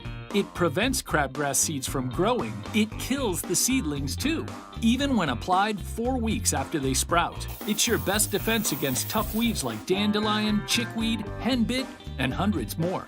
Plus, its slow-release formula feeds the lawn evenly for months to build stronger roots for maximum heat and drought resistance. Preen One delivers convenience and better performance in one package with one application. Spend more time enjoying your lawn and less time working on it. Preen One, and it's done. It's a lawn dream come true.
With the Butt Kicker Gamer 2, what you see and what you hear is what you feel.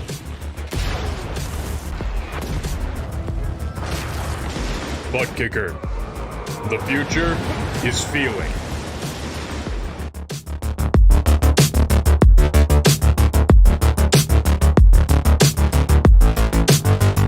There's a new approach to lawn care, Preen One Lawn Care. Preen One does away with the hassle of multiple bags of different products. It has everything you need for a beautiful lawn in one bag. And all it takes is one application.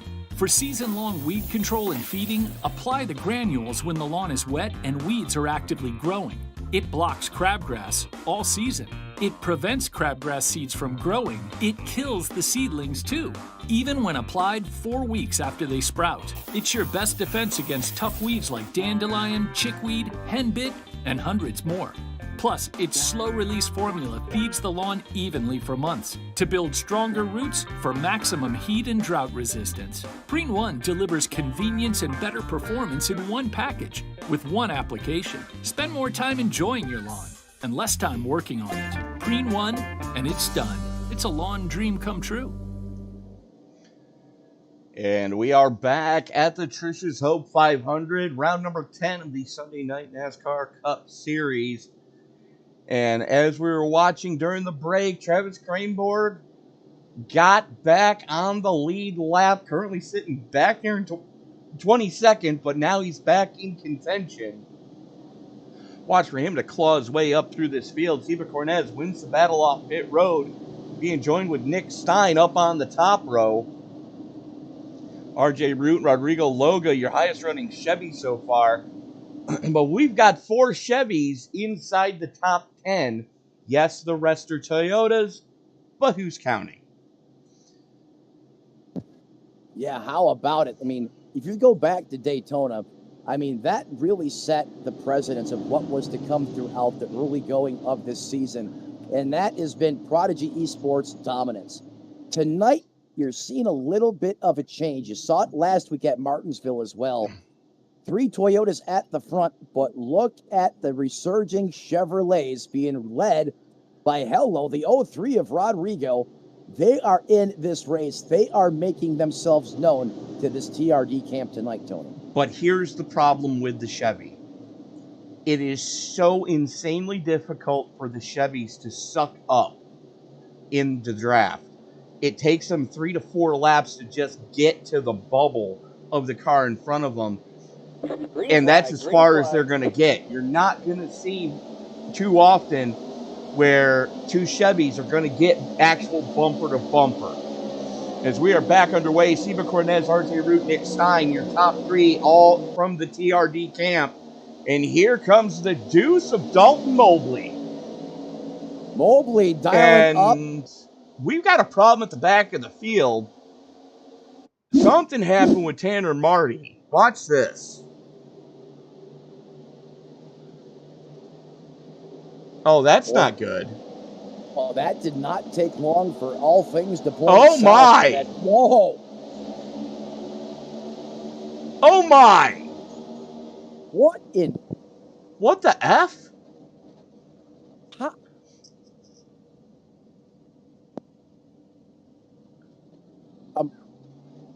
Tanner Marty, That started with Chris Custer and Jeff Carson. Watch this again. Carson's going to give Custer a couple of shots, go down below the yellow line, and then just drive him up into the wall. And then spins himself out. Tanner Marty, nowhere to go, victim of circumstance, pointing the wrong way on the front chute. And for some odd reason, the caution doesn't come out. I mean... And look at the front of that 18. Gone. It's massacred. He just rage quit. It's peppered. Meanwhile, back up at the front of this piece, RJ Root and Nick Stein. Can't say 69 time tonight, but hey, different car, no problem. RJ Root back to the point, overcoming some of his own troubles. And look behind these guys. From 6th on back, it is a battle. Yeah, it is the hornet's nest in the trenches of epic proportion. As look at the flex as all that energy dissipates and has to go somewhere. And you see it oftentimes as these cars look like they're breathing, going 200 miles an hour. That 75 has some damage. He's still looking spicy. Charles Eaton looking spicy as the 03 of Rodrigo Loga gets hung out to dry on the top shelf. Plus 26, now plus 25 of it. Aiden Hill in the 90. Gonna get by him. Hill in the draft of Eaton in front of him. You cannot side draft those Toyotas, my friend, but he does. Holy cow. And while that's going on, Chester's Cheetos almost got turned into Captain Crunch. That would be Lauren Jones in the 11, your highest running blue oval. And look who's in that mix. That's our very own Dave Regal. Yeah, he's starting to get a little racy. Typically, he doesn't really hit the on switch until he gets some damage on that race car. Well, he's got some damage on that race car. Exactly. Now David's driving pissed off, and that's one thing I never want to see again. Oh, that's not good for anyone in this field, as we've seen what in an integrated Dave Regal does on the race. Oh, boy. The 90 and the 30 both just got yeeted, and the 30 comes out on the winning end of that old exchange. The 03 can't hold a line. I mean, that was some masterful driving, but also a lot of lady luck in the corner of Jeremy Miller. I think I pooped a little up here in the booth. Forget being down on track. Holy cow. But throw a blanket over your top 20 right now, my friend. As there is the 73 of Mark Brewster, who is the caboose in this freight train at the front of this piece, as RJ Root continues to show the way. Working lap 69 in the 69. Now 69 in the books. There's your lottery pick 4 numbers for this evening. And he's getting a lot of help, though, from that 0-2 with Nick Stein and Cornez. I mean, they're being great draft buddies up in front, really helping that 69 make these incredible lap times around at this racetrack. I mean, look at you want to talk about who's a pusher? That 0-2 a Stein is a steamroller. I mean, he is able to square up and latch on and not let go. I've been in leagues with Nick Stein before, and I'll tell you right now, you're in the safest hands you could possibly be if you see that 0-2 in your rearview mirror. But take a look at 4th through 6th right now, all bow ties. Yeah, the Chevrolet, they are mounting up, they are teaming up. And it's going to take numbers. It's going to take people you typically don't work with every day, every week, every other week on the racetrack. It's going to take an offensive. It's going to take a militia to take down these Prodigy Esports Toyotas. The problem is those Chevys aren't close enough to really do anything yet. They can't get to each other. Well, not yet, but we still got plenty of time, Tony. 71 laps in the books. We're going to 188. I agree. It would be nice to see that on the racetrack just to prove that it is possible. But nonetheless, I mean, in the sea of Toyota badges through the top 11, we have 3 Chevrolets that have been solidly inside the top 5, top 10 all night tonight. And that's how you change the tides. It starts with just little bits, little gains, and you keep building and adding momentum, and you revise and you take it back to the shop. What can we do? And you just keep chipping away at it week in and week out, and eventually it's going to pay off. Oh, there we are watching the Tricia's Hope number 28 of Brian Tarnowski. And again, we are doing a fundraiser for Tricia's Hope. Just go to triciashope.com.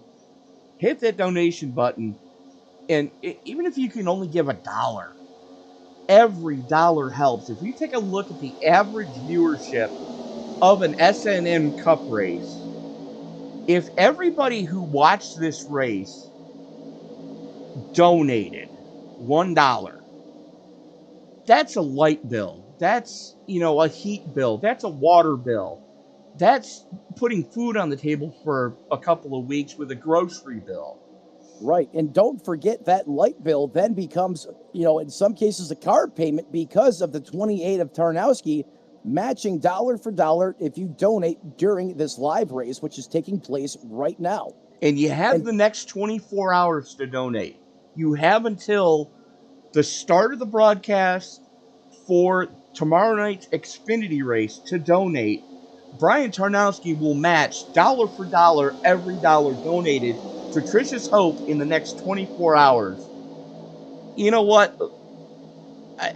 Hats off to Brian. He unfortunately did lose his wife Stacy to breast cancer, and I do need to bring up the fact that this week there was a huge announcement made if you're a Street Outlaws fan. Unfortunately, Lizzie Musey, And I want to read this directly off her Facebook page. This past week, Lizzie Musey was diagnosed with triple negative stage 4 breast cancer that unfortunately has moved from her lymph nodes to her liver. That's the same thing that Brian's late wife had to battle. And unfortunately, no one knows what that is like. Unfortunately, the 28 Tarnowski being through it. But that man knows how important it is for people to come together and show support. And Tony, it goes past the dollar amount too. You know, when cancer patients, they see people coming together, showing them that, hey, I'm with you, I'm behind you. Sometimes it gives them that extra drive, that can do, you know, to overcome and survive. And that's what everyone here is doing. Each time that donation button is smashed over the next 24 hours here, especially. But even if you can't do it today, bookmark it. Come back later. Help support the cause like the iRacing community always does, as we also run the race to kill cancer here this evening as well. Now, Matt, you might not know this, but I had the honor of meeting Brian and Stacy the first time Stacy won her battle with breast cancer.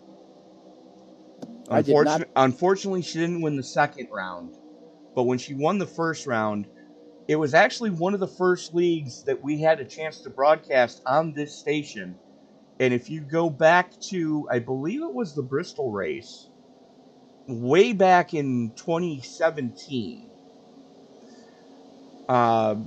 Brian and his wife Stacy were gifted tickets and pit passes to the Bristol race by Ray Black Jr. And I had the privilege of calling that race and having a chance to talk with Stacy and Brian prior to the race that we got to broadcast here on the station. But, you know, that was, you talk about the iRacing community coming together. That was huge for Ray Black Jr., who was a Busch driver at the time, or Xfinity, whatever you want to refer to it as. I think it was Nationwide Series at the moment. But, you know, for a driver like that to just put them on the sponsors list and get them into the infield of the Bristol race, you know, that was big. And I remember when we did lose Stacy just a little bit over a year ago, there was another tribute race to donate to Tricia's Hope, and the iRacing community stepped up. And here we are doing, you know, a special race tonight, donations for Tricia's Hope. Brian's going to match everybody's donation dollar for dollar as of the start of the Xfinity race tomorrow here on the station. And Dave Riegel's going to make the announcement of what that dollar amount is with Brian. But, you know, that's huge. And Brian is going to be also setting up a 501c3 charity or non-for-profit in the name of Stacy through Tricia's Hope. And, I mean, I'm on the Tricia's Hope website right now, and I'm actually in tears by reading some of the survivor stories. I'm holding back tears right now, folks. So if you have a chance, hop on over to triciashope.com, open a new tab, hit that donate button, and help the cause. Right. That just, you know, goes to show you, together we are better and can overcome. You know, one person facing cancer alone, the odds just aren't that good. But when you have people banding together and showing, you know, those people that are facing, you know, some of the most horrific times of their life, that they care and they back you. And the more people that you have in your corner saying, hey, you got this, you can beat it, that exponentially increases those chances and those odds. And that's what ultimately you guys are doing here each and every time you push that button. You know, that's basically saying, hey, you got this, kick its tail. And that's often the difference maker as we're racing for a lot here tonight. You know, I can Antonia- remember, a few years ago that we lost my Aunt Barb to multiple myeloma, which is bone marrow cancer. And she fought it. And she was able to ring the bell at the cancer center in Buffalo, New York. And, when she went in, my cousin Karen started Sarge's Army, because we nicknamed my Aunt Barb Sarge because, she ran things like a tight ship. And the outpouring of goodwill at that point, it was astounding. It just, we had the shirts, we had a special race for her, and she was actually able to watch the tribute that we did for her for that race. And my cousin Julie, who was with her during her treatments, said that it energized her for the next day to go in there and do the treatments and face them head on. And that's really what we're doing here tonight, to let people know that if you are suffering from any form of cancer, we here at SRM, we here at the SNN, the Sunday Night NASCAR group, we're here in your corner. That's what we're here for tonight with the Tricia's Hope 500. I couldn't have said that any better myself, Tony. And like you said, that's why we're all here coming together as one for one common goal, and that is to defeat cancer face to face. As Nick Stein here continues to push all over the back of R.J. Root, your current leader of the race, up 12 positions. Nick Stein continues to impress in that second position. Rounding out the third and final podium spot right now, Seba Cornez up 21 spots in the 14. Fourth place belongs to that two Chevrolet of Dalton Mobley. And rounding out your top five, the 95, up 24 positions of John Crow. And now it's time for good news, bad news. Good news, Travis Kranborg is back on the lead lap.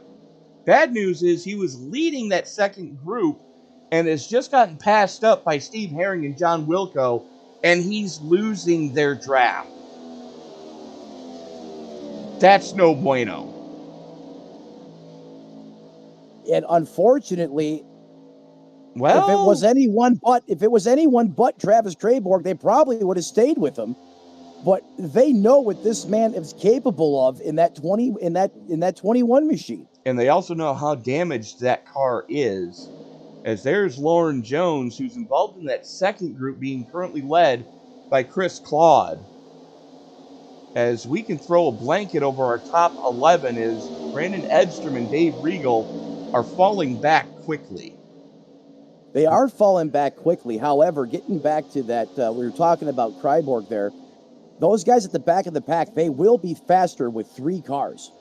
So even if that's the strategy to basically take away all the lifelines, the life rafts that Kranborg has, it still would benefit those cars in a three-car pack versus two. I promise you, they're faster with him in the pack than two cars cutting all that air. And they are losing time quickly, as Lauren Jones is already 17 seconds off of Brandon Loomis. That's Loomis in 19th, Jones in 20th. 17 seconds off that pace. And currently 21 and a half seconds off the lead pack, being led by this man, R.J. Root. Make that 36 seconds off of R.J. Root. I stand corrected. Yeah, that differential is going to go up quick, fast, and in a hurry, especially with RJ and Stein leading the crazy train around this 2.66 mile megaplex right here in the heart of Earnhardt Country, Talladega, Alabama. If you've never been to this racetrack, check it out. Nothing quite like the high banks of Dega. Is look at this single file racing. I mean, Tony, this is what happens when you get single file and you can break the cycle of the two trains or even three trains up front, You get these cars single file, nice and tight, and you just hit the afterburner and check out. And these guys, they're all great competitors in this series. They all understand the dynamics of plate racing and what to do and what not to do. And at certain times of the race, everyone just seemed to have synced here and got on the same page and said, let's get single file and just check out a Dodge. And that's what they're doing right now. Well, the good news is the 2 of Mobley has finally caught almost Seba Cornez. He's got a good run going. He can get to the back bumper of the 14, but he's not wanting to because Seba Cornez is upholding the first rule of plate racing and iRacing, which is don't push the pusher. Right, don't push the pusher. I mean, he's close enough to push the bubble, but he's not close enough to make contact with Stein. And that's where the trouble happens. Yeah, when you push the pusher, that often leads to smusher, a.k.a. wreck. And that great call there, Tony. You're absolutely 100% correct. As Dave Regal is starting to fall back into the clutches of Chris Claude and company. Only about a second off this group that's coming like a freight train. And he's 15 seconds off of 12th place, Brandon Edstrom. Make that 16 seconds. And Regal will probably... And there's Regal. There's Regal. Now he needs to start coming down the racetrack here. Try and pick up a little bit of a side draft here to get his... Whoa! Get his speed up there as that got scary for a moment. So then he can catch the end, become the caboose in that train. But now he's going to get some help there. Let's see if he's able to drop down here and pick up the end of the second pack. And where I was going with that is, Tony, each time this pack here can add another car to the train, that's going to help them with overall speed and make that comeback towards the front. The only problem is the 73 of Brewster needs to get to the back bumper of Claude. And Gangler in the 82 has let Regal in. Toyota's helping each other at the tail end of this little freight train. Sorry. Helping each other, but also understanding the dynamics in place here at the plate racing is that helps everybody. Instead of leaving Regal out to dry there, or Mr. Rogers without his sweater, let that man in line and let him help the train here, as they got some serious time to make up on the racetrack. But, Tony, we're not home free yet. We still need another round of pit stops here at minimum to make it here to the scheduled distance. So these guys right now, well, they're enjoying this massive lead in this lead pack being led by R.J. Root.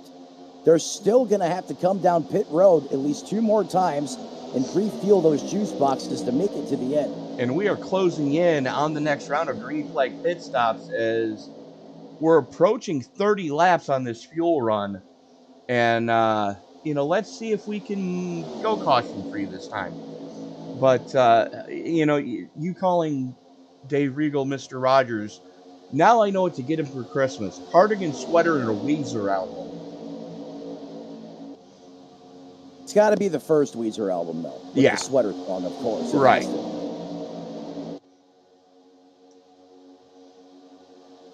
As we got a little bit of a mix-up in the second part of this lead group, Samuelson jumping up to that outside lane, and look who's with him.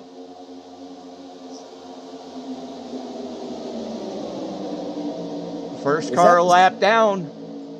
Again. I love it. I absolutely love it. You never can really put the fire out in this kid. He always finds a way. Now, that isn't the best spot for that race car, but he's making it work. Yeah. He's got one heck of a pusher behind him there, that 81 machine. He can get the job done. Well, the good news is he's in an island all by himself. He's 14 and a half seconds behind John Wilco, who is on the lead lap. There's Wilco in the 62. And then you've got Kavaja Holt right behind him, who is 35 seconds behind Craneborg. So Craneborg, provided he doesn't get involved in the next one, And now he's in a position where he can actually help. Down on the low side in the draft, and he's going to spit out to try to make a move on the deuce of Mobley. That didn't work. No, that's not. That's to deploy the parachute, unfortunately. As much as I love the drive inside that 21, that wounded race car in the aerodynamics. I mean, but look at everyone. Look at the respect out there on the racetrack. Hey, you want to pull out? We got you, buddy. We're going to help you just push through that air, even though you got that massive catcher's mitt on the front of that Toyota. And they're actually catching RJ Root. 201 miles an hour going into turn number 3 with the help from Samuelson. As much damage as is on the front end of that 21, you would never expect that car to be able to go that fast. No, you wouldn't. But the 81 just almost squirted out of the hot dog bung there. I don't know what happened, but the 84 got a little too close. That's what happened. They have pushed that wounded Toyota. I don't know how many pounds of force that catcher's mitt is producing on that Camry, but they cleared him to the point. And they're giving him an opening to get down, and that's gone. That's gone. But here comes the 90 of Aiden Hill. The cavalry is here, my friend. And if you want to know how the Toyotas do this week in and week out, look at how they take care of their own. You've seen it throughout the course of this race. Anytime Freiburg has needed help, he has had aid and support by the bushelful. And Edstrom is dragging him. And not anymore. I mean, he basically drug him back by. Oh, boy. Oh, boy. Wow. Oh, boy. You know what? Smash in the front of my Mustang the next time I'm here. Heck, if it... Hard no. It doesn't work on a Mustang. It only works on a Toyota set up by Prodigy Esports. Well, hey, I could be a visionary too sometimes. Hey, I'm just saying. No. There's a difference between being a visionary and delusional. Okay, that was a little far-fetched and a little far out there. But hey, I need something to get my plate racing finishes be getting at least somewhere respectable. And hey, if I can't do it with a perfect nose on a Ford Mustang, why not push it in a little bit? Enter a Dallara IR18 in a cup race. That's about the only way you're going to win a plate track, bud. Well, one can only hope. Well, we'll find out this Friday. Meanwhile, RJ Root and Steve Cornez going after each other. And look who just pushed RJ Root back to the lead. Of course, it's the 21 of Cranborg, who is now back on the lead lap the hard way via help from Brandon Edstrom. The second time he's done it, not once, but twice in the same race. I mean, you just don't see this in the modern era. Especially with the car that he's driving. And you know what? I think that crew may have done some work on the front of that car. Can we get the high-speed drone out there? Yeah, get Jack Stand to dial up the drone. There we go. Oh, my God, they fixed it. What a facelift. Who is the plastic surgeon in the pits? I want to know who the fat guy is. Did the cannonball on the hood to get the hood back down. They fixed it. Well, this field's in trouble now. If another caution comes out, they are.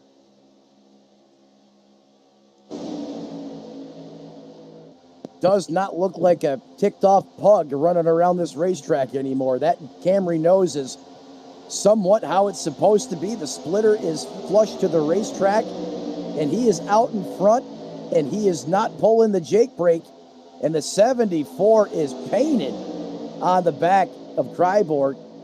Well, now here's the thing. The last time Cryborg was down on track, or down on pit road, he spent 53 minutes in his box, which means they had plenty of time to bring out the acetylene torch and heat up the plastic that makes up the splitter and push it back into position. and probably pop that nose back out as well by heating up that plastic that makes up the nose on these Camrys.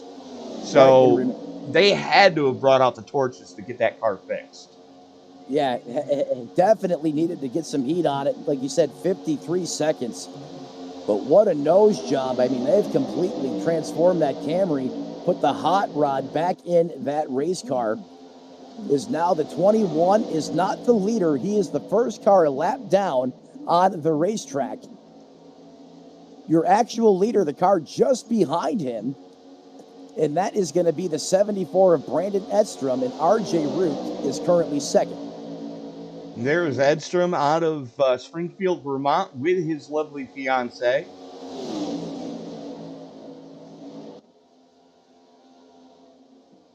Cool to see this league do like a split race where, you know, the typical faces race part of the race, and then their fiancés or significant others drive the other half. That'd be cool.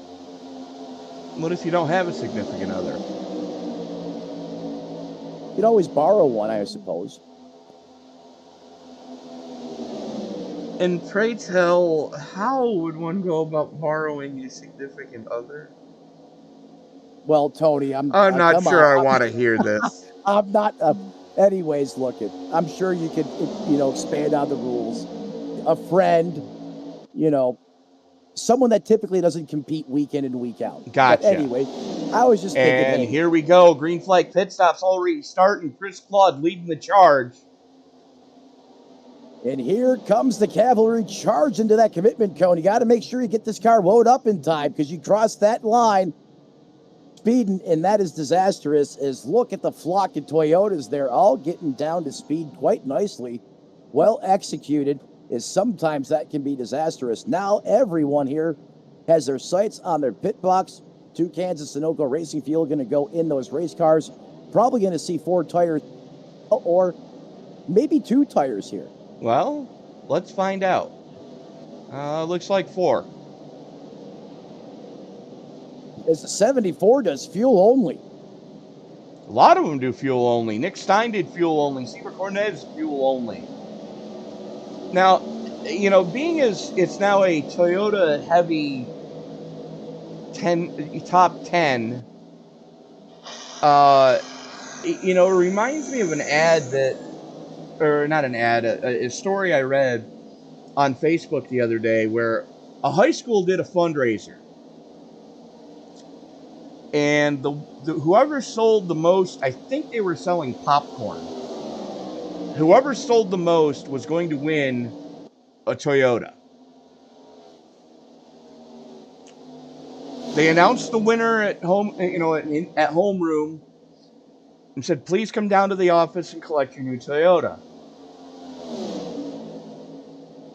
They show up down in the office. You ever seen The Mandalorian? Oh, no!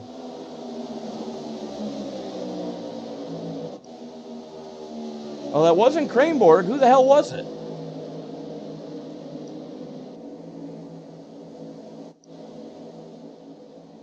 Let's back that up a lap. I am speechless. That was almost friendly fire. Oh, that was friendly fire.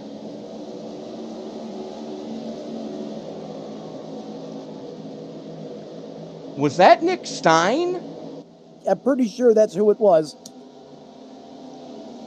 As we remain under green flag conditions. We're going back and we're following this lap. This is the out lap as they come out of the pits. And remember, it looked like Stein may have just gotten yeeted.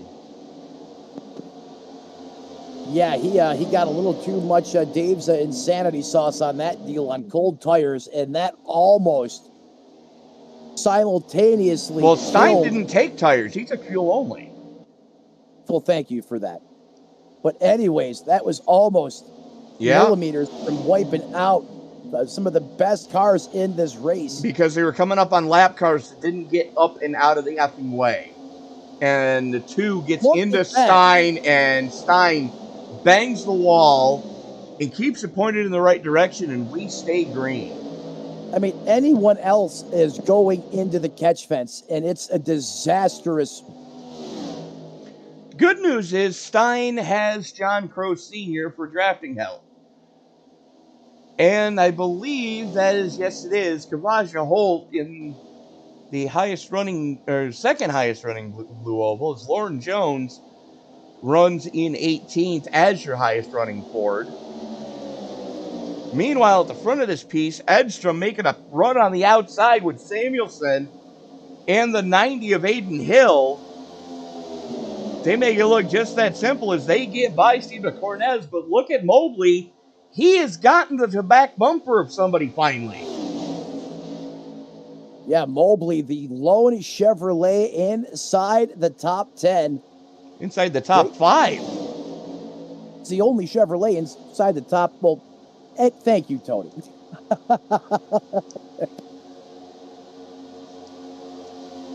Look at that 81 of Samuelson. I mean, this guy can push too. How many times have we seen in this race him just glued to the back of a race car? And that's what he's doing right now. And I mean, great to see him up there having a great run as well.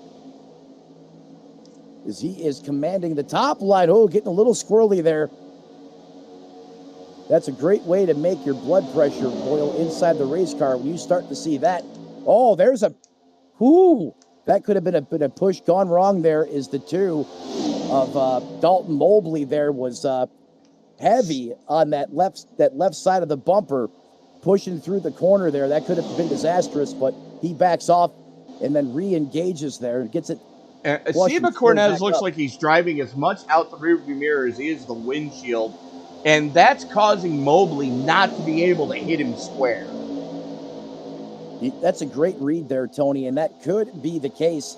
That's not what you want to do when you're the point car. You just run your line, keep your eyes focused out the windows, death grip that steering wheel. Hold that son of a bitch straight and let everybody else hit you. Let the pusher do the pushing.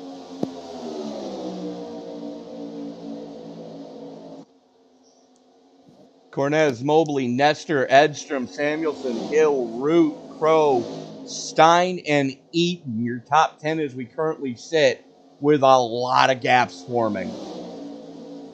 Yeah, this race is certainly starting to space out and stretch out a lot more than what I thought we would see here, as we're now getting into the length of a really solid green flag run here, and you're starting to see the guys that know what they're doing, how to attack these plate races, that have the luck on their side just a little bit better than the other guys, really starting to come to the front here. And that's why you're seeing some of these big open spaces here around this 2.66 mile facility. Back on the lead lap, there is the 21. Look who is with them. Why not? Not on the lead lap. First car one or more laps down, but he's got RJ Root pushing on him, and they are making up time.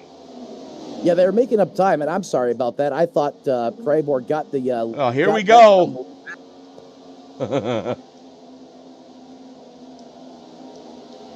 Yeah, you can literally watch the spice-o-meter climb. Sterling hung out to dry there. As here come the Toyota camp. Oy vey. But this is what they do, and this is why they're so hard to beat, because they all work as a team, and they all work collectively together. Oh yeah. I mean, when you take on one of these drivers, you're not necessarily going to battle with the 90 of Aiden Hill or the 21 of Kryborg or Root. You got to mess with the whole flock. Now, only one person can win the race, but that is a big part of their formula of success. You hear about it in each and every interview. They talk about team. There's no I in team, and it's not just saying the right things in the interview. They prove it on the racetrack, and you're seeing it again. You're absolutely right, Matt. And, speaking of team, there's a big team that we're asking all of our viewers to join tonight, and that is the Tricia's Hope team. This race is a fundraiser race. All donated funds to Tricia's Hope in the next 24 hours. So from now until the start of the Xfinity coverage tomorrow night, and Dave Regal will have the number going into tomorrow night,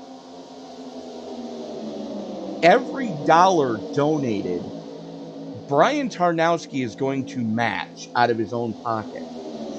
Now, that might not sound like a lot, but if you figure on average we get between 150 and 200 viewers for the live coverage of these SNN Cup Series races, if every one of you donated just $1, that's a light bill. That's a grocery bill. That means the difference between somebody deciding, okay, do I pay for food today or do I put gas in my car so I can get to work tomorrow? And Brian is matching every dollar donated, dollar for dollar. And that's huge. That could be very huge. Especially if some of you really dig deep. I know I've already donated. Matt, I'm assuming you've already donated. Yes, sir. So every dollar helps. And all you need to do is just go to triciashope.com. There's a donate button there. And just donate anything you can spare. And literally, don't fall into the clutches of, if I can only donate $1, what is that going to do? And I've been guilty of that myself at times. What it does is way more powerful than what you could ever initially think. And don't forget, because of Tarnowski and the awesome generosity that he has put forth, it's not just $1. That becomes $2. That light bill now becomes a card payment. And each person or a rent payment.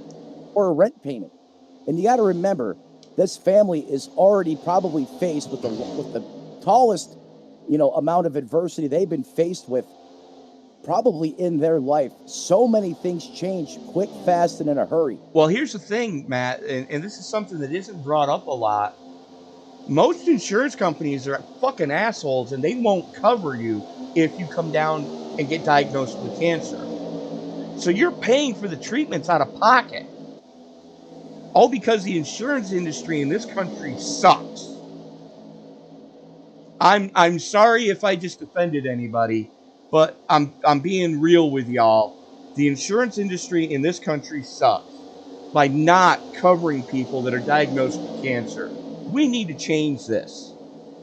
Or write your local congressperson and tell them, hey, this is bullshit.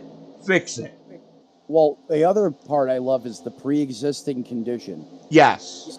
But they have no problem taking your money for these astronomical premiums. But the red tape around a typical health insurance policy is rather scary, especially if you can't afford, a premium top tier health insurance plan, which is rather expensive. And this is where Tricia's Hope comes into play with cancer patients. They'll help, they will help set up transportation to and from treatment. They'll help cover an aide to come in after your treatment because, let's face it, if anybody's ever known anybody that's gone through cancer treatment, you feel like garbage for about 3 days after chemo. And that's where Tricia's Hope comes into play. They help. That's what they're there for. And every dollar that they can raise helps another family. So, you don't have to give a lot, but give what you can, please. And the other side of that too, Tony, with every donation that you make, no matter how big or how small, that also is an indication to that person that, hey, that's another person in my corner fighting the fight with me, giving them that extra spark they need to win in the end. And that is also a really big part of the battle with cancer, is just having that initial extra push, the support from everyone fighting on their side, them knowing that they're not alone. that lets them ring the bell in the end. If you're familiar with Roswell in Buffalo, New York, like you said earlier. Absolutely. And that's what you guys are doing here tonight. It's more than just the dollar. It's letting them know, hey, that you're with them in their corner. You're fighting the fight, and you're with them, helping them throughout one of the toughest challenges of their life. So 2 races really going on here tonight. And anything you can do to help, support, this family going through just some of the troubling times of their life, all this support goes a long, long way. Is RJ Root? He is not your leader. I'm sorry, RJ Root's your leader. That 21, first car a lap down, back in the free pass spot, doing it the hard way now for what, the third time this he's actually back on the lead lap. You just, wait. He's actually back on the lead lap. RJ Root's your race leader, and the 21 is in front of him, a lap down.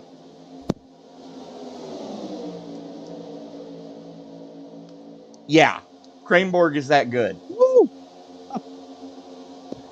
Let's go. That's why he's half a race to the good over RJ Root. I mean, now granted, RJ's going to take a big chunk out of that going into next week, which we go to Dover, the Monster Mile, where there is no hiding. But that lead group is fast approaching a huge gaggle of cars being led by Rodrigo Loga, who are 31 seconds behind the leaders. 31 Sorry, seconds. 44 seconds behind the leaders. Wow. Yeah. That you just don't typically see that here in modern day NASCAR. I mean, that is impressive. And there's that group from 10th on back. I'll say it again, 10th on back. That is just... Yeah. We're pulling all the stops and doing it over the top here. If you can think it, it may happen here at Talladega in prime time tonight. But I believe, Tony, if the caution was to fly right now, that 21 would then get the free pass, correct? No, he's already on the lead lap. The free pass would go to actually the 00 for Vajra Holt, who is the first car 1 or more laps down. Okay, that's what you were saying. Okay, there was a cutout there, and thank you for that, Tony. Okay. Yeah, Kraneborg is in the 21, is being scored in 21st on the lead lap. That's perfect. Okay. And now he's the last car on the lead lap, right in front of the race leader. But RJ Root, being a teammate, is staying there and protecting Kraneborg. Just like, and that's what these Toyotas have been doing all night. They've been helping the wounded warrior out there on the racetrack, doing everything they can to put him in position to hopefully be the beneficiary, which he now is, but it definitely took a fight. How many times was he denied, Tony? 2 or 3 times this race, I believe. I think it's closer to like 3 or 4, but yeah, he was denied quite a few times. As here comes Steve Cornez up on the top shelf, as he's got Dalton Mobley on his back bumper, and just like that, now the 21 is going to be in the free pass position, as those 3 cars have gotten by him on the top shelf. And that, of course, is Cornez, Mobley, and Nestor. And Nestor has broken off. Oh, here we go again. Here goes the Toyota slingshot. Come one, come all. You pass me, I'm going to pass you right back. Afterburner engaged. Full-fledged. You can almost see that. Oh, no. Caution on the racetrack. At lap 111, the 51 down to the flat. 51 being driven by John S. Bawalda. Thank you. Bawalda. Oh, no, that was the stage. It didn't get me the first time. Bawalda's engine dies on the stage. And RJ Root going to get the stage points there. Edstrom, Samuelson, Cornez, Nestor, Mobley, Hill, Stein, Crow, and Tarnowski, your top 10. As we're watching Buwalda try to limp that car back to pit road. Hopefully it wasn't a hand-grenaded engine. Hopefully it just ran out of fuel. Yeah, it's what you hope. You hope it just ran out of Sunoco racing fuel there. He didn't accidentally blip that sequential shifter and money shift it, or it didn't overheat. He should be able to coast into his box here. And the minute that fuel can hits that race car, hopefully it comes back to life, as that was perfectly timed there with the stage. And here's the good news. Kronenborg is actually on the lead lap. Yes. I mean, how could you not pull for this kid? I mean, he is... what he has had to do to overcome that horrific impact with the outside wall early in the race, Tony. There he goes, by the pace car to catch the tail end of the field. Oh. Woo! Cue the Jaws music. Absolutely, and from the looks of it, let me just check this out here. Yes, Kavaja Holt should get the free pass this time by. The double zero in that Ford Mustang. Holt finally back on the lead lap. There he goes. Yep. Free pass position.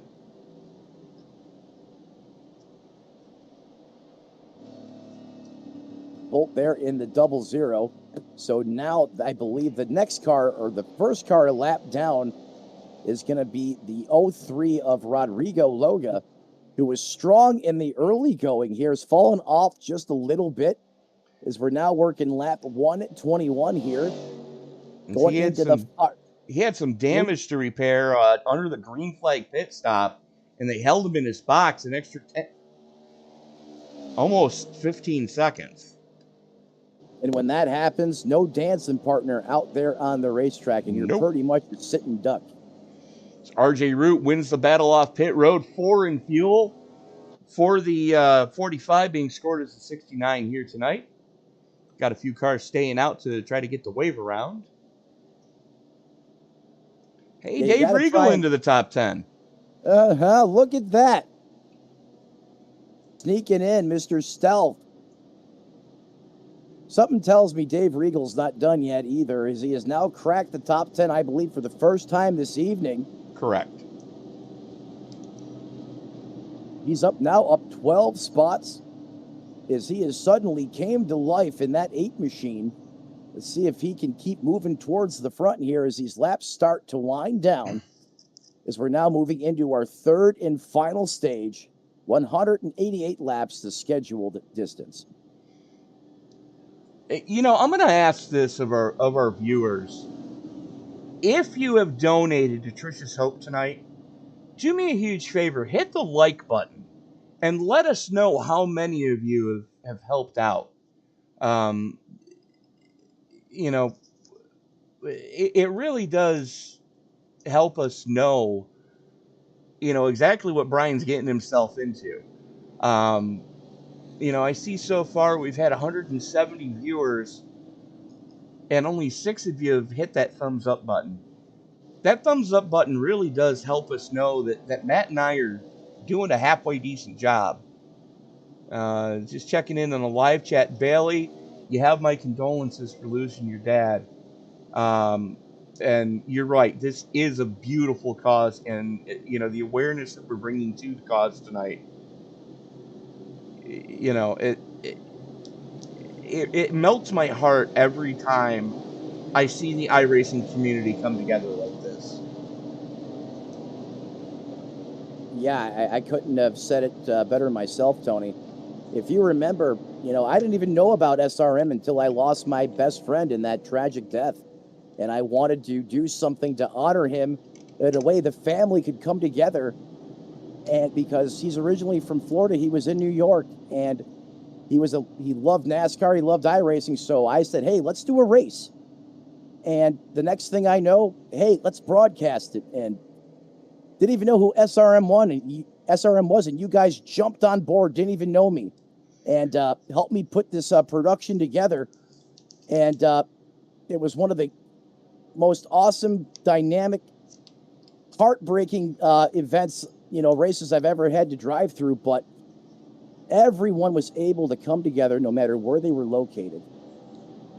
And that really showed me how strong the iRacing community is. I mean, you guys didn't even know who I was. And you did everything you could to jump on board and help the cause. Well, it was an awesome, and I've been there, and, the SRM community is strong, and I've been on that side before myself, and it was definitely impressive and overwhelming at the same time. Well, that's the thing, Matt. I am so proud of the team that John and James have been able to put together, because between Frank Marchese, James Riles, and myself, we can get a graphics package put together. If we've got an hour's notice for a race, we can get something put together that's going to look professional. And, I am so proud of the team that is currently broadcasting on the channel that I started back in the early days, back when we were known as Beaufort Broadcasting. And then we went to the Esports Broadcasting Network, and now we're at Sim Racing Media. To know that this channel is in as good a hands as it is, it's amazing.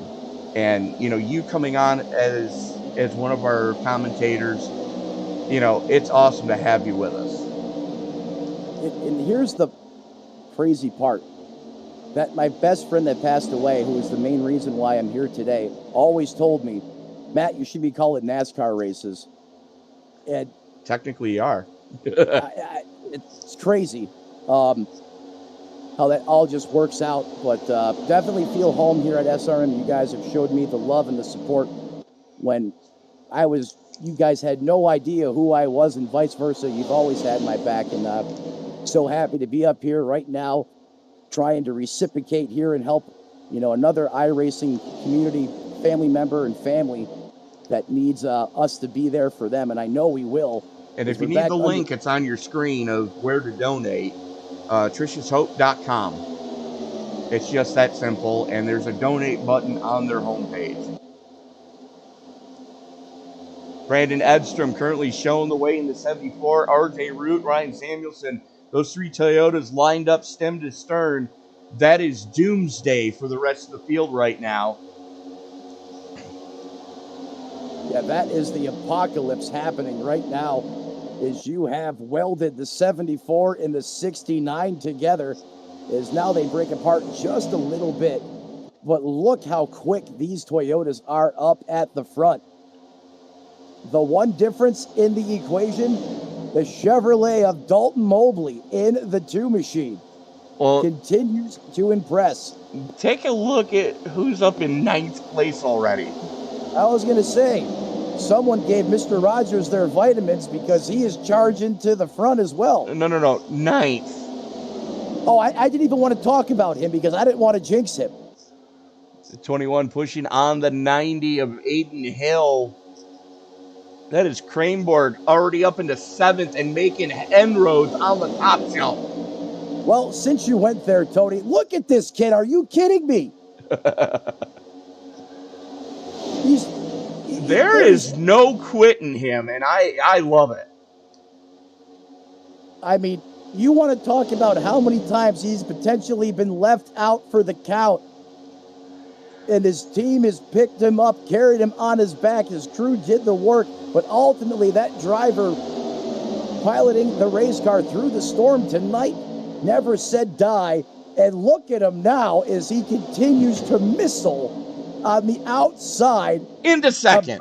Into second. They're going to clear. They got the momentum. Come on down. Or do they just keep going? Heck. They're just going. They're just rolling. And they got Miller up there with them as they drop down. Oh, that's bad. Oh, no. 4 wide, not good. Well, Ryan Samuelson there. That's a big one. I think Kabaja Holt just got disqualified.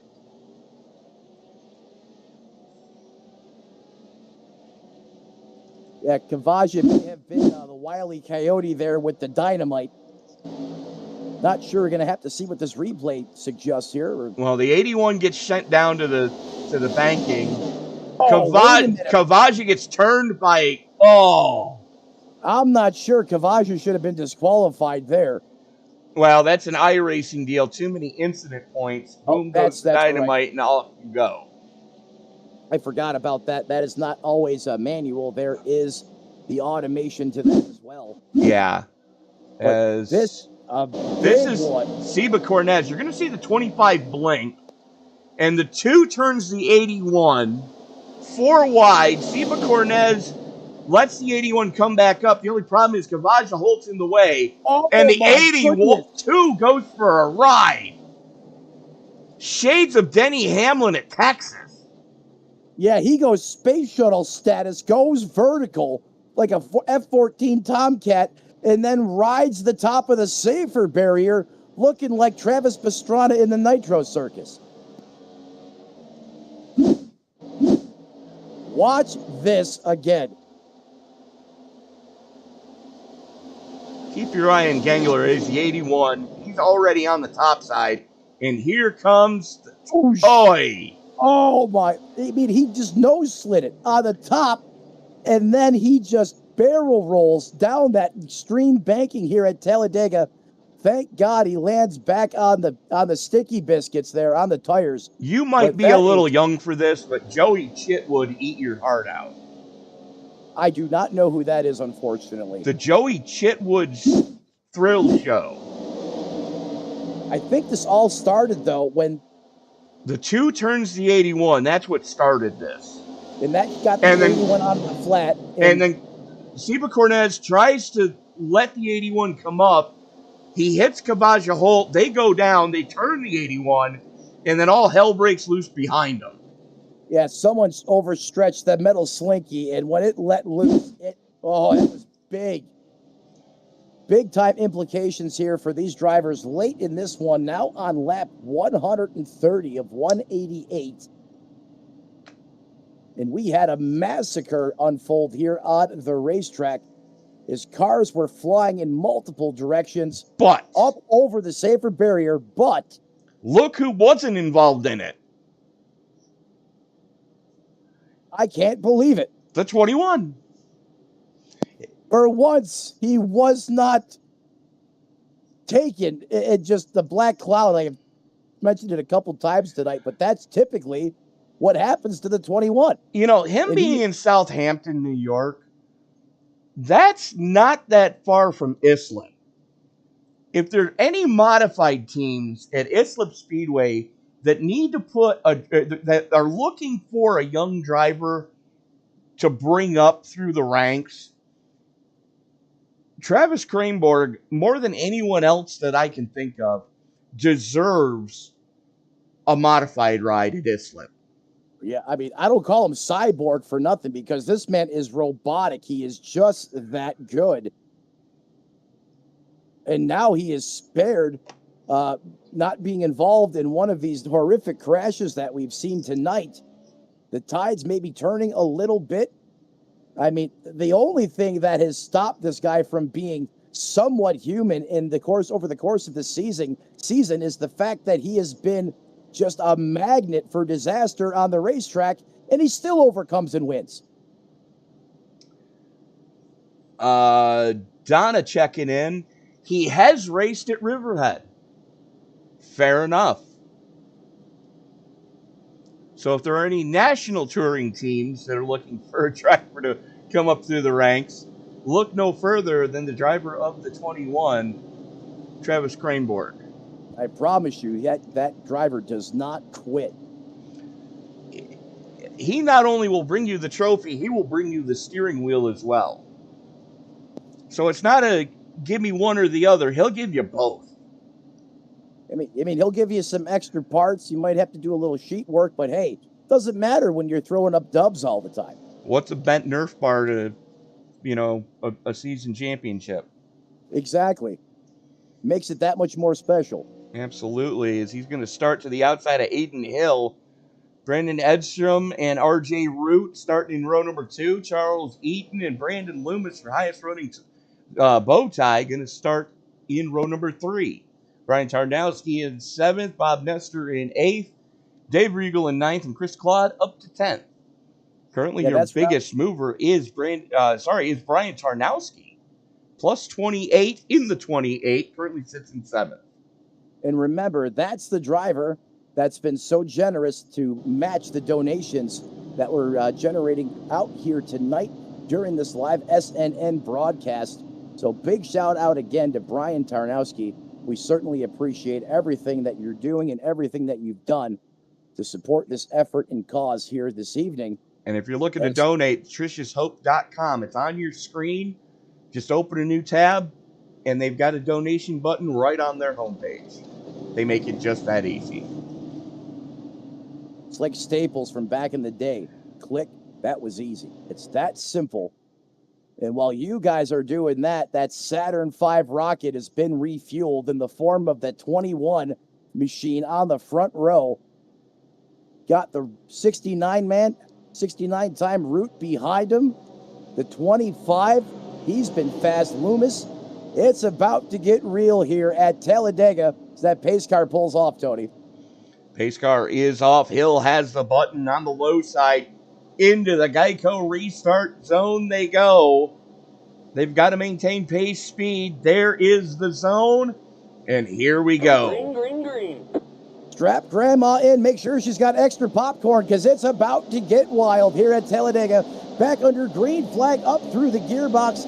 Pushing the loud pedal through the floorboard. Look at the 21 go as he gets that thing coming up to speed. RJ Root right in tow with him, right where the 21 wants him. Hill holding, Aiden Hill on the bottom, holding tough. He's going to fall in line here. And here comes the rest of the cavalry as those 3 cars that are stacked up. Are they going to have a run when they get to the 21 and the 69? No, these guys are checking out at Dodge. 2-car tandem breakaway. And their 2-car Toyota tandem breakaways is Tarnowski up to 6th now. I know the slogan is let's go places, but that's literally what these guys do each week in out, regardless of what mayhem strikes them during the race. The 21 is now leading once again. I can't believe it. Tony, the front of that car was destroyed. And yet he has gotten the lap back. Oh no, he's only got it back the hard way, 3 times this race before he actually got the free pass, and now he's leading. He is now leading. He's got the one of the safest pushers in the industry behind him in the form of RJ Root. And they are just picking him up and laying him down. Now, the chase group has caught them. And we've got a little bit of a breakaway going here, all the way back to the deuce of Dalton Mobley, who just checked out of line. And he's going with the 30 of Miller. His Miller time is he's got a big help from that Chevrolet and the 2 of Mobley. They're trying to replicate on the top side what we have seen earlier today. Can they keep that steam going up top? We're about to find out. Is now Chris Claude in the 10, starting to spice things up here late as he's getting help there from the 8 of Dave Regal. The 2 Gibbs Racing teammates running stem to stern at the tail end of this freight train. I've gotten the hiccups all of a sudden. And Dalton Mobley just reset fast lap of the race with a 47.88. That's flying. Yeah? Oh no, it's his fast lap of the race. I'm sorry. But still, that's still a blistering lap out there. No, I take that back again. That's fast lap of the race, 47.88. Compare that to Miller only did a 47.94. That is incredible, especially with 2 cars pulling that off. Very much so. Is now look who continues here to start climbing forward through the pylon here late in the race. Here comes that 10 Sprite machine of Chris Claude. starting to flex some muscle here, just as you would expect a veteran race car driver to do here at Talladega. You ride and survive the storm, and once you feel the smoke is cleared, then you make your push. And that's what it seems what's going on with the 10 right now, is he's showing the most strength that we've seen all night here in that 10 machine. But I guarantee you that probably was the plan, is he is now inside the top 10, up 9 spots, occupying in that 8th position, and you know he's looking for more. Well, you've got Claude and Regal both starting to make inroads, as Tarnowski up to 6th is your biggest mover at plus 29. And he's got pretty safe company behind him in the form of Bob Nestor. Nestor, one of the safest pushers in the league. But right now, Travis Cranborg shows the way. Now, we haven't had the money stop yet. We're expecting that somewhere around lap 155. And they will be in... Actually, they might just be outside if you can make it from your territory. I was just going to... It's going to be close. It's going to be close. Depends on how far these guys can stretch at Sunoco. Well, do you want to roll the dice? One, but we've seen this Prodigy Esports group do it before. Now, what's going to make your fuel mileage go down? Being the lead car, punch in the air. In the case of the 21 of Travis Cranborg, have an extra aero drag, which we know that 21 does as well. So if anyone probably would like the security blanket of having another shot on pit road, you know that definitely the 21 is in that boat right now, especially as he continues to be the first car punching the hole in the air. Yeah, but you take a look at who's at the front of this piece. Prodigy Esports, 1, 2, 3, and 4 currently. And they've also got Jeremy Miller back in 8th, who has a couple of cars between him and the rest of the group. But Miller back in the hunt, as he was almost a lap down at one point. Almost. But Miller time always going to be a factor in these races at some point in time or another. If you've been watching these races, especially this season, you know what I am talking about. Is we're now working lap 139, almost lap 140. And Tony, the pace, the drama, the intensity can only go up from here as the 69 and 21 start to pull away just a little bit. I can't look at this. I can't get over the performance in this 21 machine. Well, look at your top 5. Those Toyotas are starting to pull on the Chevy of Tarnowski. Even with Tarnowski having help from Bob Nestor in another Toyota as they blow by Seba Cornez like he's parked. Oh, believe me, I know what you're saying. Prodigy Esports, I mean, these guys have been lights out. But in the case of Cryborg, I mean, that car had that car was a mess. It was destroyed.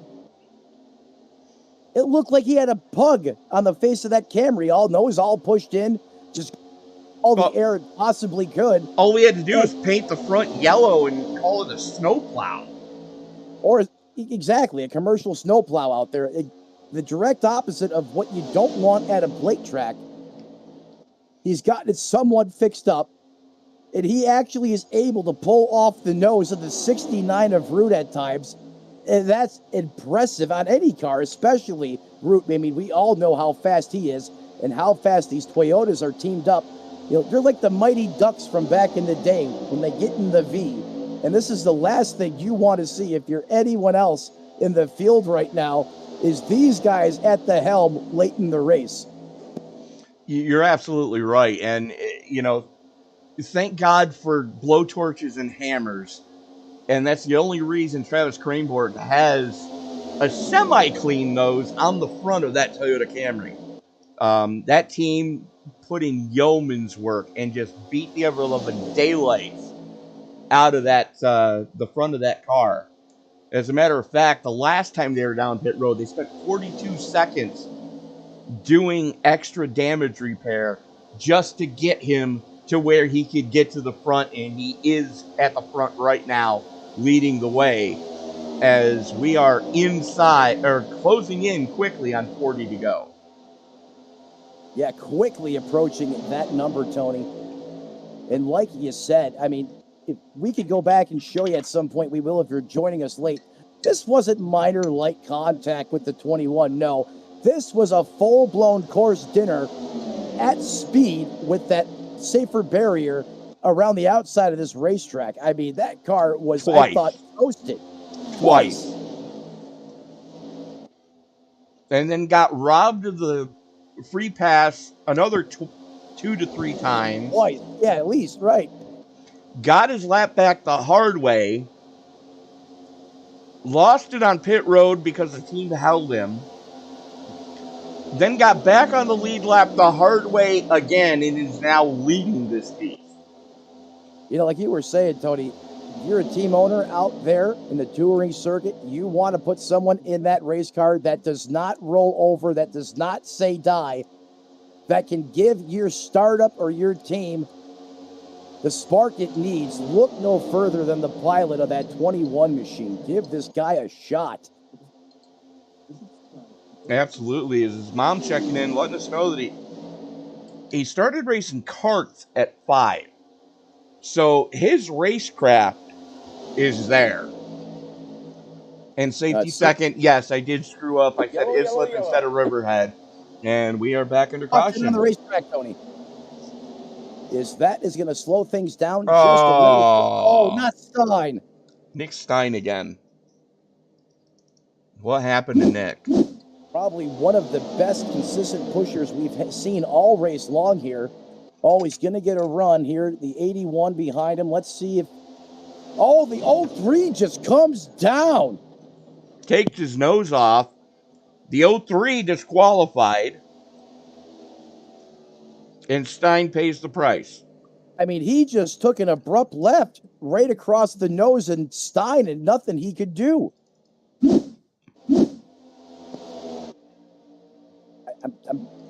There had to have been a problem in that race car. He's out there all by himself. Do you think he was clear and he misjudged it? He was hoping he was clear. Stein had the run, and boom goes the dynamite. Oh. Stein now seems to be on the bad side of the voodoo here at Talladega now, as he just gets howitzered, side blinded by a car from the top shelf coming across the nose of that Camry, and that's going to slow things down. And that right front is not attached. No, it is not. It's trying to crab walk a little bit there too, Tony. That's going to be some extended repair times in the pits for Stein. Very unfortunate, as he's been probably the powerhouse pusher throughout the course of this race. There's that pace car back out to the point. Lights are on. You see Stein there in his pits. Well, he had a full facelift there. That whole front splitter is pointed up in the air. Now here's the catch. We are 44 laps from the end of this piece. Everybody is going to have to come down for a splash and go. Or so the data says. If you can get 40 laps here at Talladega out of one tank of Go Fast, you're cheating. Something tells me Smokey Unick built your car. Because that guy might... I mean, I don't know if you heard the stories or not, but Smokey Unick had his fuel line. He had his fuel cell impounded, and NASCAR said, here's a list of 18 things you need to go fix before we let you attempt to qualify. He said, make it 19, fired up the car and drove it back to his shop. I did hear that story. Didn't he run like 50 feet of fuel line through the car once just to get an extra couple gallons in the line? 32 feet of 2-inch fuel line. Yeah, that held 5 gallons of fuel. Did you imagine the look on the official's face when he realized what was going on. But talking about fuel mileage, I wouldn't be surprised if Prodigy Esports had something dialed up for us here, as these guys always seem to come to have the bulletproof plan regardless of the racing surface we go to. If there's anyone that can pull the Hail Mary and go the distance, it just might be those Toyotas. Time will tell. That's the only thing I can say about that is RJ Root won the battle off pit road. Aiden Hill, Brandon Estrin, Jeremy Miller, Brian Tarnowski, Travis Cranborg, Dalton Mobley, Steve Herring, John Wilco, and Charles Eaton rounding out your top 10. Bob Nestor, Dave Regal, Mark A. Brewster, Chris Claude, and Ryan and Brandon Loomis round out your top 15 as they run right now. And Ryan Samuelson's 81 rounds out your lead lap cars. That's right. Ryan Samuelson now in that free pass position. Or not in the free pass. Last car. Oh! Lap. Here's a little bit of pit strategery. Oh. Steve Herring, Bob Nestor, Dave Regal, Dalton Mobley, John Wilco, and Chris Claude all just came down pit road again. I love it. I love it. See? It's not so far out of reach as we may have thought.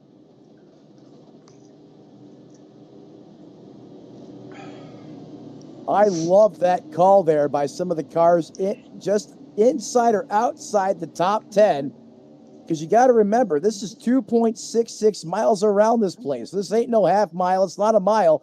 It's a long way around. So coming back down pit road, that could potentially be the haymaker here at the end of this race. It's still a tall ask. You're still looking over 40 laps they've got to get out of a tank of fuel. I think it can be done. Not at the race pace that Root and Company have been setting. Not at their pace, but if you're a little slower, like some of these guys a little further back. And are willing to go a lap down. They're willing to go a lap down. That's really what it's going to take to dethrone these Toyotas. Unless someone just drops a nuke at the front of the field, it's going to take a really aggressive Las Vegas, Texas Hold'em style strategy here to pull it off. And that may be what does it, depending on how these last 44 laps go. Is RJ Root going to have the button when we go back to green? Brandon Loomis had problems coming off of pit road that time. Crashed the car and had to tow it. As the pace car peels on off, there it goes below the mustard stripe. Root has control of the field. A little bit of blinking from the 75 of Eaton. That's got to be a little concerning for those around him. Yeah, including Ryan Samuelson. As into the Geico restart zone we come. Root with the trigger. Green. Jumps on the loud pedal, and we are back underway. Back underway one more time here, coming up through the gearbox. Root at the point gets a great restart here, and here comes a big run from Miller time in the 90 of Aiden Hill. Miller turns it down low, rocking the bottom, the 69. He's going to come down and pick up Miller. That's going to leave out the 90 like the red-headed stepchild on the top side. No problem. Here comes the 21 of Crayborg, return in the favor. How many times was it the other way around earlier in the race? Now Crayborg picks up the 90, and they got a head of steam rolling on the top side of the racetrack. Is now the 74 of Brandon Estrom. He's going to come up to pick up the 90 and the 21, and the 30 about to get back overtaken by the car he just left hang out to dry, as that top line really now is getting formed up with those three fast Toyotas at the front of that pack at the top side of the racetrack. Edstrom making some end rows at the top of this piece. The 90 of Hill working with the 21 of Cranborg, getting that second lane in order. Here comes the bottom shelf being led by RJ Root, with Miller shoving the daylights out of him. Tarnowski right there as well. Hello, Tarnowski. Where did he come from? As he is now suddenly in the third and final podium position. He is tracking down those two Toyotas. He's getting a big help, though, from that 75 machine, the master of pushing mayhem, the 75. He will be aggressively push you to the front as well. That guy can also get that pusher roll done. And we've seen time and time again this race. Yeah, but he's one of the two most terrifying drivers to see in your rearview mirror. Well, I did try to make it interesting. I'm going to call like I see it. Him in the 14, hang on to your hat. But sometimes that's what you want here late in Talladega. I mean, it's got to go right once. Sure. Well, you hope. I mean, right? Why but not? Nonetheless, Tarnowski. Remember, that's the guy here. He's the guy that's matching all of your donations in that 28 car. So why not root for him? Check in with us in the chat. Remember, if you smash the like button, that's a great way to let us know that you guys have donated, and also a great way to put this video, this live stream in front of other people that can have an opportunity to donate and also support and show the love to these race car drivers out here on the racetrack, as that seeds the YouTube algorithm. You know what else you can do? After this race is over, jump on your social medias. Your YouTubes, your Instagrams, what have you, and share the link that's on your screen right now, triciashope.com, and let people know that we're doing a fundraiser with every dollar that's donated being matched dollar for dollar, regardless of how high it is. Sharing is caring. Absolutely. Better myself, Tony. Dave Regal, oh my goodness. Someone knocked the rust off of Mr. Rogers, because he is flaming inside of that race car. You can see the smoke coming out of the ears of that helmet. Is the 8 that got the Tasty Cates on the fast track to the front right now. Dave Regal on the move late in the 8 on the high side of the racetrack as well, Tony. With his Toyota brethren up there, the only difference is Dave Regal running a different setup than the rest of the Toyotas in front of him. Oh, no. Regal hung out to dry. That's okay. Here comes the 2 with a head of steam. Oh, a big. Oy. Good job, Dave Regal, holding on to that race car, because that was a ton of steam coming. That was cringe.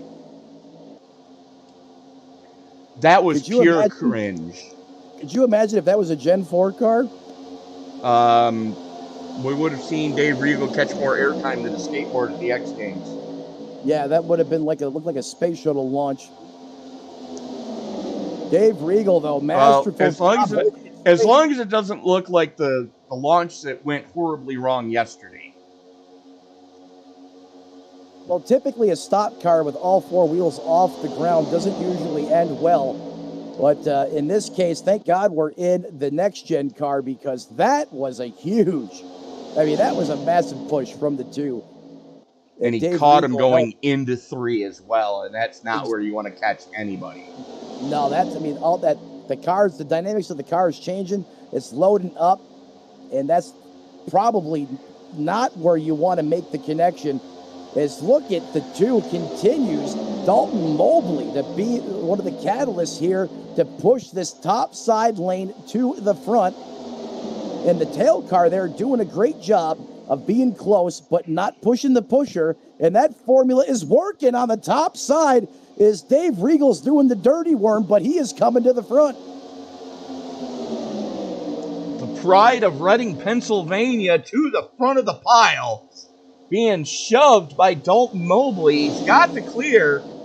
Is not coming down yet, though. That's going to let Brandon Edstrom get back to the inside. Oh, did you see that?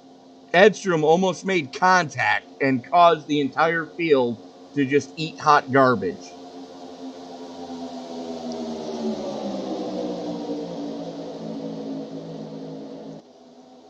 I did not see this coming out of the 8 machine, but I like what I'm seeing.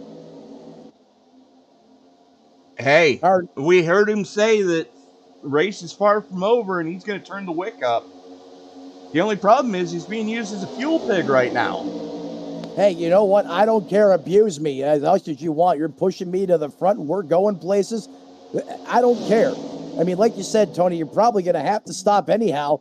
Is the 8 going to clear, or is he going to stay up top with his buddies that got him there? There you go. Good move there, Dave. Stick with that 2. That formula is working with the 63 behind you, as you just had 3 cars on the top shelf, with one of the cars that we haven't seen barely inside the top 10 just rocket past the other Toyotas, the dominant Toyotas. And now the 8 of Regal, Dalton Mobley, and Bob Nestor suddenly find themselves at the front of the field here late in the race at Talladega. Regal just out of nowhere, the pride of Reading, Pennsylvania, out of kind of Shahakton now. Mobley, though, pushing the daylights out of him, and they pulled a gap on Edstrom and Company in just a lap. There's a 3-car length gap. Wonder if he has any Thunder Chicken in that race car. We'll have to find out later. But nonetheless, I mean, that's how you dial up the go-go juice, those tasty cakes. I mean, he must have had something. Being as we are in Alabama, remind me to tell you the name of my favorite metal band of all time. Later. I think I know where you're going with that, Tony.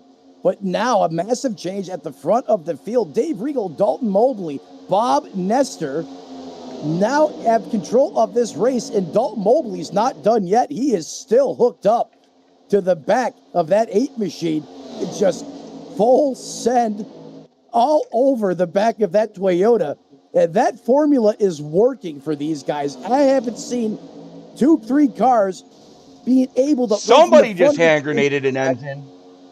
Was that a money shift gone wrong, or did someone blow up? I think someone just blew up, but I don't know where. I thought I heard a massive RPM spike before the bang, but regardless, that's not good. Don't see anybody off pace. It could have been one of the cars in the pits. Yeah, as my stomach jumped up to my throat there as I heard that as well, Tony, but we stay green here. We've got a lot of retirements tonight. Story of attrition, typical with Talladega, as we seen it really kick off here early in this one tonight. Then things calmed down a little bit as we saw the 21 overcome adversity, massive adversity here in this one to put himself back into contention. And now in the latest evolution, the 8 of Dave Regal goes from the top 10, trucks the entire train on the bottom with support and pushing from Dalton Mobley and Bob Nestor to the front of the pylon now, P1 on the leaderboard. Matt, I don't want to jinx it, but I think if Dave Regal finishes on the podium tonight, he should mail each of us a box of Tasty Cake cupcakes. He teases with those things all the time. Well, he should mail you and me a box each. And they have to be purchased from Wawa. That's a requirement. If not, then forget about it. Absolutely. But, I mean, did not see that coming. But that's why we say, at the beginning of the race, Talladega, it's the wild card. We are 30 to go. 30 laps to go. And if you think that Talladega is no different, I mean, this proof. If you start it, you can win it. Is Dave Regal to the point? Has one heck of an afterburner behind him in the 2 of Mobley, doing all the pushing when it's required at times.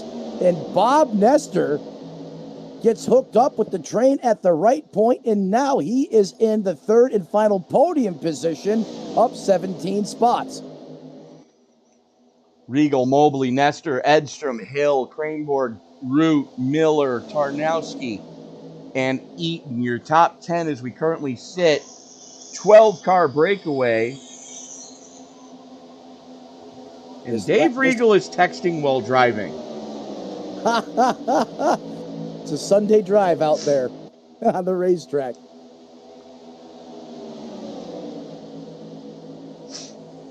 If you can Bob, text, you can Bob Nestor is the Jedi Master of Dave Regal.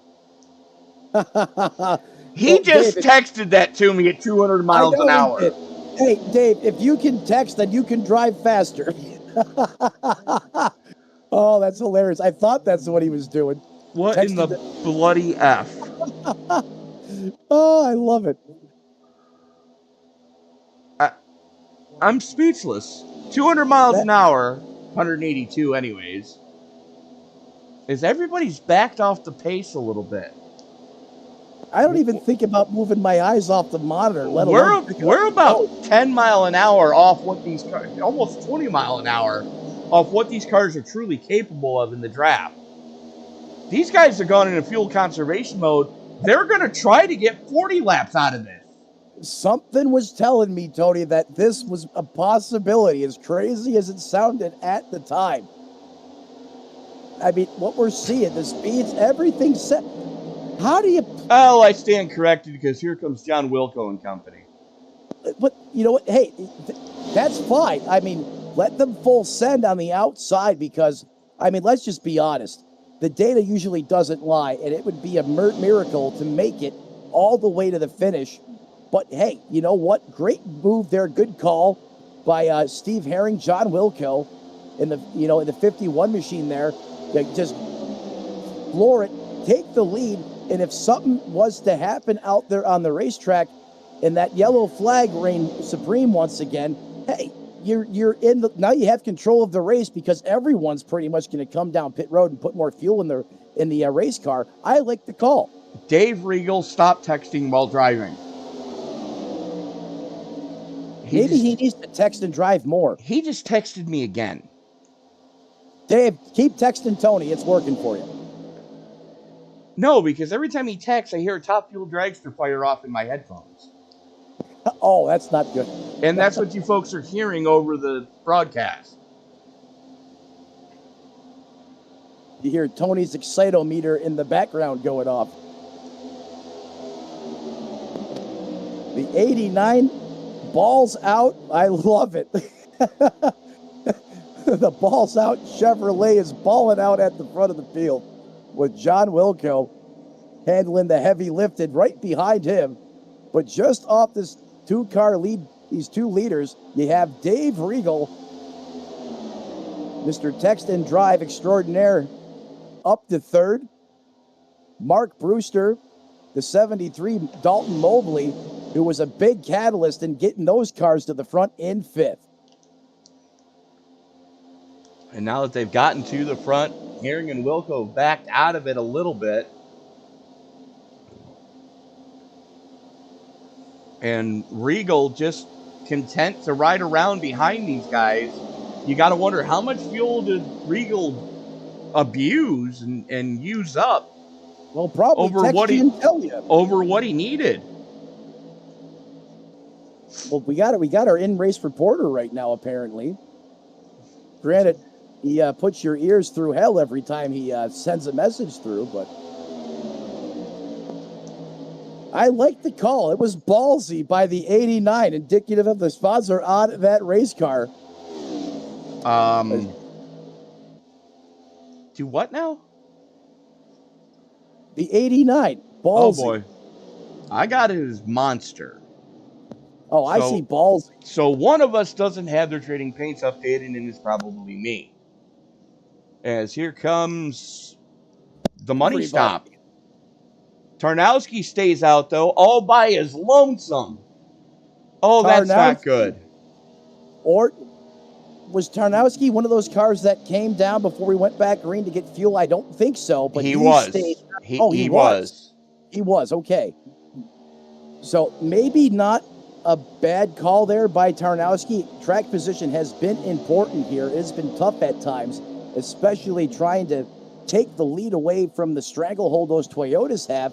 Not until Regal and company formed up, really, was it looked to made somewhat easy. Well, here's the thing. If you take a look at the front of this field, Edstrom and company came down on 161. So they can go, full send right now. As a matter of fact, they are. They're full send. So you've got Edstrom, Kryborg, Miller, Root, and Hill, and Samuelson. all right there. And look at the 21 doing the shake and bake all over the back of the 74, pushing the daylights out of that race car. Is that 20? Returning the favor from earlier. Because the 74 pushed him back on the lead lap. Bingo. And look who they got with a Miller time. Oh, and RJ Root. It's almost like Aiden Hill and Ryan Samuelson. It's almost like they're psychic, like they seen this coming. Sure, why not? And they pit as early as they could so they could all stay together. And they are fast approaching that grouping in front of them that includes Chris Cross and Seba Cornez. As Tarnowski is another 8 seconds up the road from Claude, and he is losing ground quickly.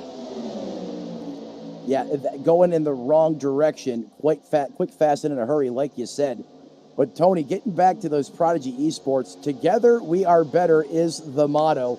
And it's not just some PR fluff that you hear in the interview. You see it on the racetrack.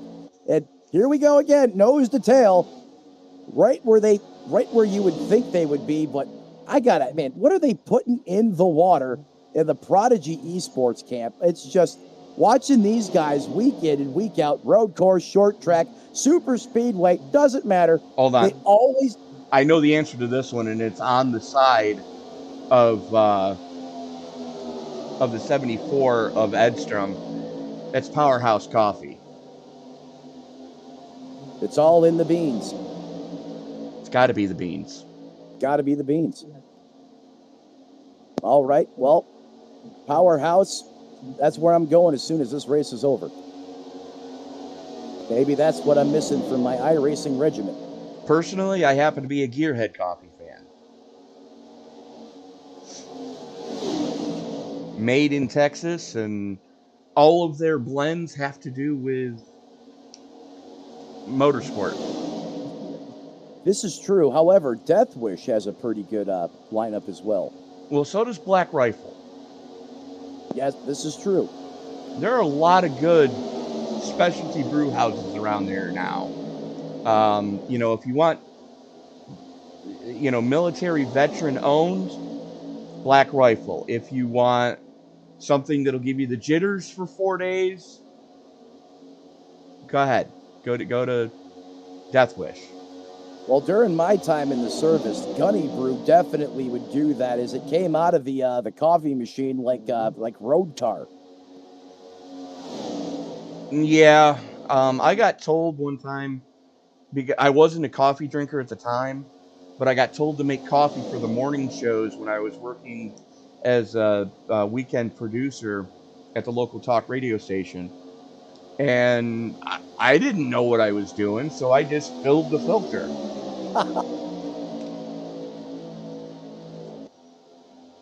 I can only imagine how that went over. You could drink your coffee with a fork. Well, everyone probably was very productive that day, as Tony and I are still in the beans. They told me I was never allowed to make coffee ever again. Oh, great story, Tony. As we're spilling the beans, we're quickly at lap 170, which means just 18 laps to go here from Talladega, Alabama.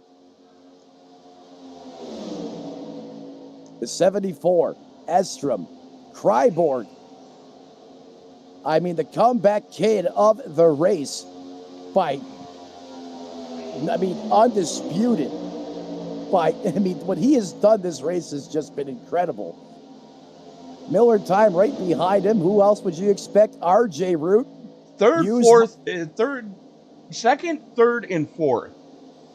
Talk about a never quit attitude. Those three guys have been used as pinballs all night long. And here they are racing for a possible win.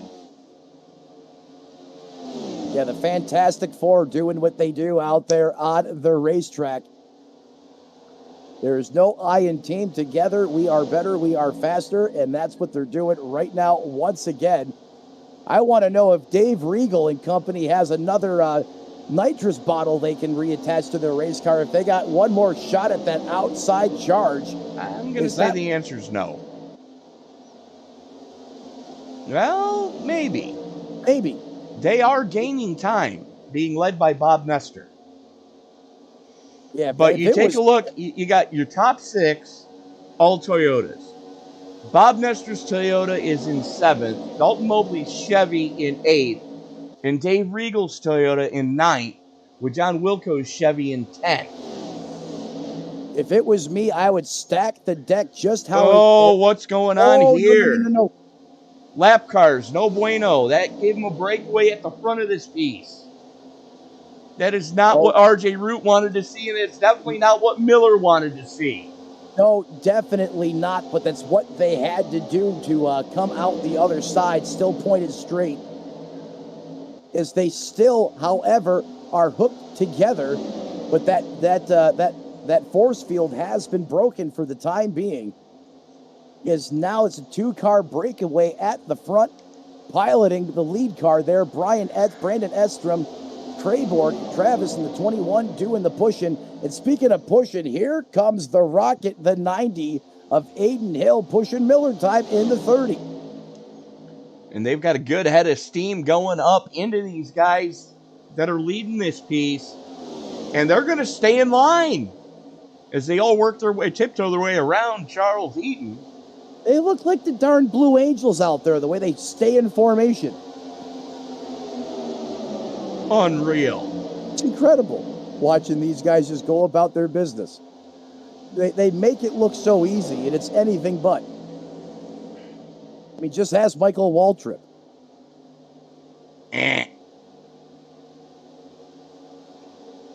I was going back to the 2001 Daytona 500. Where he said Earnhardt's a race whisperer. That's what I got you. I got you now. That is Chris Claude in 14th, now going a lap down. My. I mean, he was just up there in the conversation before that green flag pit stops. Man, those things can just haunt you here at Talladega. They absolutely can. But Cranborn glued to the back bumper of Edstrom still. Jeremy Miller just riding there in 3rd, waiting his time, biding his time, testing how long it takes to get a run on Cranborn. Yep, sizing up the competition. That's what you want to do to time the run. And remember, oh my! No! No push the pusher. I think that was a 3-car power flex there. I'm gonna stick with that. But no, you don't want to push the pusher. But luckily, he broke off before they got to turn 3. I think they were testing execution of Order 66 there, perhaps.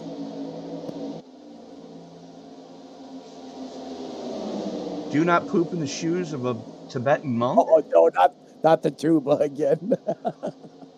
No.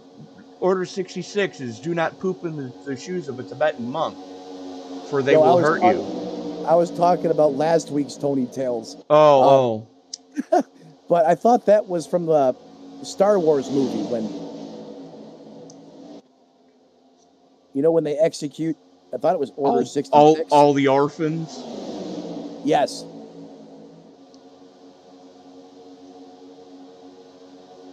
Well, not so much that part, or maybe I'm wrong, but basically when the good guys flip the script and they all become the evil, they become the evil empire, if you will. Sure.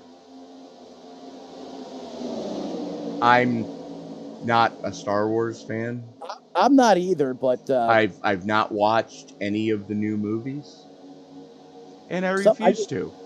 That one was a good one. I can't tell you which one it was.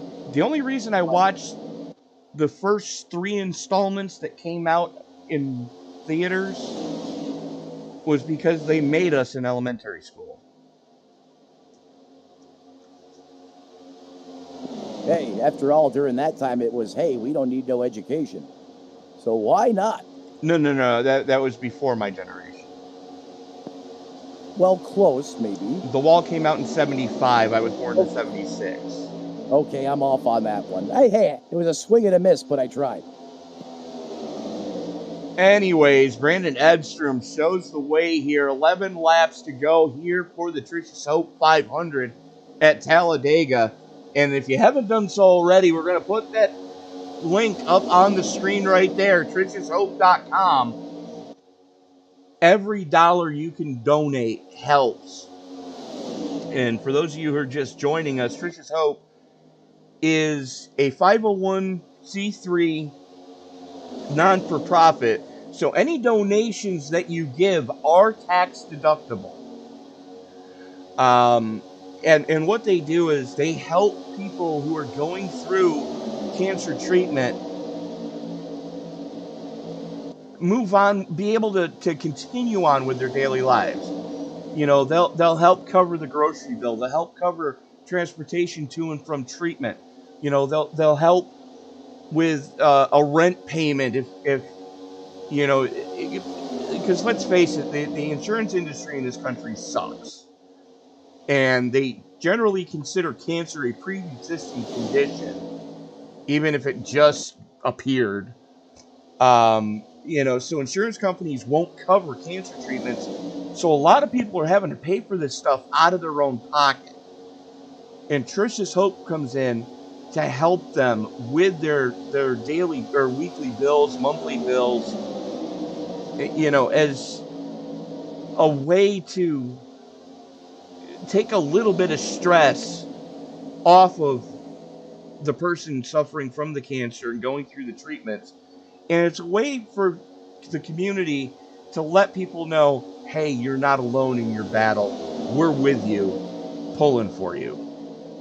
And that, as I've said before, is oftentimes the difference maker. The Absolutely. donations, they absolutely help, as this family is now being faced with, I promise you, some of the most trying times of their lives, and nothing helps them ride and weather the storm than knowing they have the support and they have everything that they need from the iRacing community and loved ones, fighting the good fight with them, getting them to the end of the line and overcoming.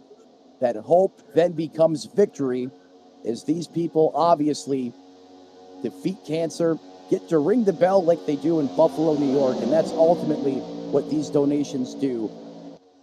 Cannot do it without you. Just like Prodigy Esports sticks together on the racetrack, all of us right now need to stick together and help fight the good fight here. That the other race, the important race, the most important race we're running here tonight, and that's to battle the war on cancer and to defeat cancer here this evening. And you can see that pink car at the tail end of this freight train. That's Brian Tarnowski. Every dollar donated in the next 24 hours, Brian is going to match penny for penny. Every single donation, Brian is going to match that dollar amount. That is huge, so generous. You know, and that's just another example of the iRacing community sticking together, being there for one another. The 28, even if you can only donate $1, that dollar becomes $2. As Tony said, after the course of the race, real-time analytics, if every person gave $1, that's an electric bill. But because of the awesomeness that's inside that 28 machine, that becomes now possibly a car payment, if not more. Well, I'm looking at the analytics right now, and with the number of people that have viewed this stream tonight, if every person donated $1, guess what? That's my rent payment. That is awesome to see that we've had those types of numbers tonight. And remember, Tony, that's live. The analytics isn't caught up yet, but still. Correct. Hopefully that is translating to people smashing that donate button and sending the hope and the support that we need to succeed here in the war, in the race against cancer here tonight, as we are now working lap 183, getting down here to the end. Strap your belts in, folks. Hunker down. pull those belts one more time and tighten up the racing gloves, because it's only about to go next level from here. I want to point something out. Take a look at the last time Brian Tarnowski was down pit road with 5 laps to go. Unbelievable. Brian Tarnowski has just gone 40 laps on a tank of fuel.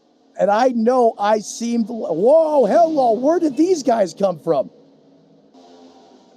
Pit road. I know I was said it was possible. Yeah, I was a far stretch, but Tony, it can be done. I never would have thought it. But getting back to the front of this piece, 4 to go. Toyota. There's a common theme here. Yeah, top 8, including Dave Regal.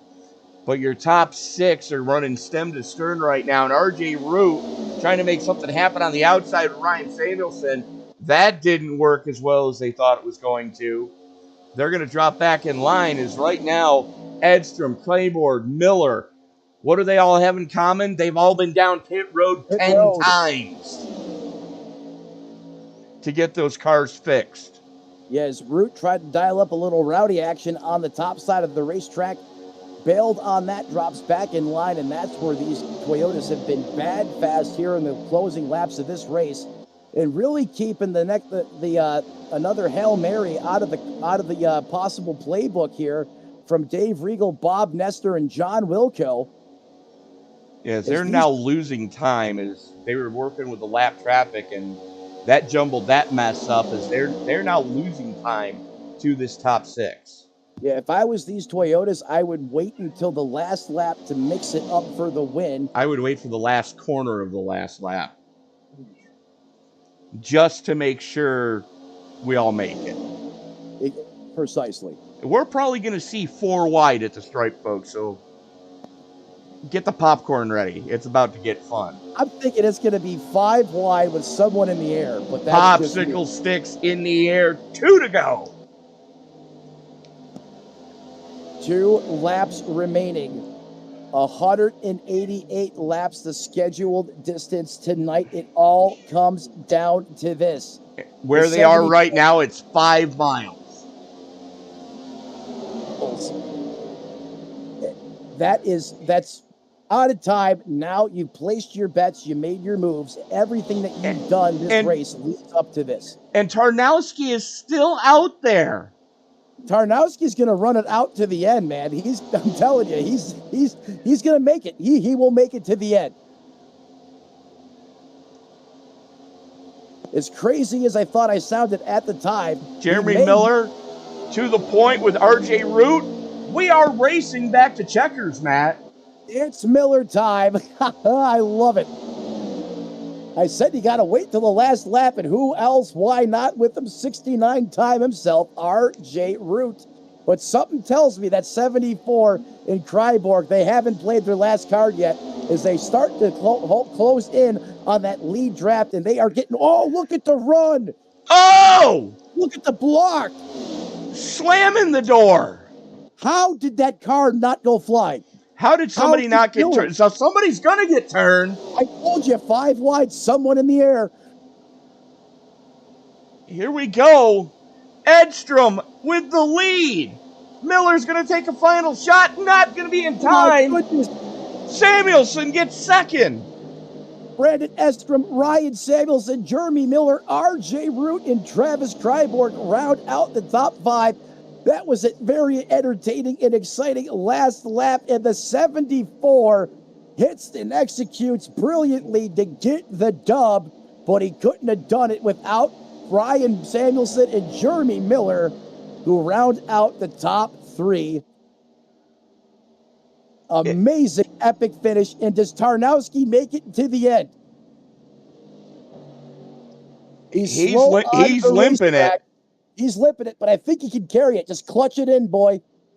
Put that clutch in. Let the good times roll. Well, the 82 is there for help if needed. I don't think he's going to need it, Tony. I think he's going to be able to carry it under his own power here to the start-finish line. Here comes Can Chris you Claude. believe the fuel run out of that 28 machine? He just did 48 laps on one tank of fuel. Hey, if you can run that many laps at Talladega, guess what? He did get to the start-finish line. If you can run that many laps at Talladega, he got to it. Fuel, then you can, everyone together, we can beat cancer here tonight. Tarnowski, that is incredible. As the midnight oil stayed in the tank of that race car to get up to the end of that race, as the 74 is burning the house down. Incredible, Tony. I thought I was crazy after I had said it. In my head, I'm going, what did I just say? And Tarnowski makes me look brilliant for once. Absolutely. As we're just waiting on our interviewees to get into the interview room. Well, I believe you've got our race winner with you now, Matt. Brandon Estra, Matt Mettler, Tony up in the SRM booth. You got us. Absolutely, brother. How's it going? Hey, dude, it's going awesome watching you down there put on the smoke show. Talk to me about that last lap magic.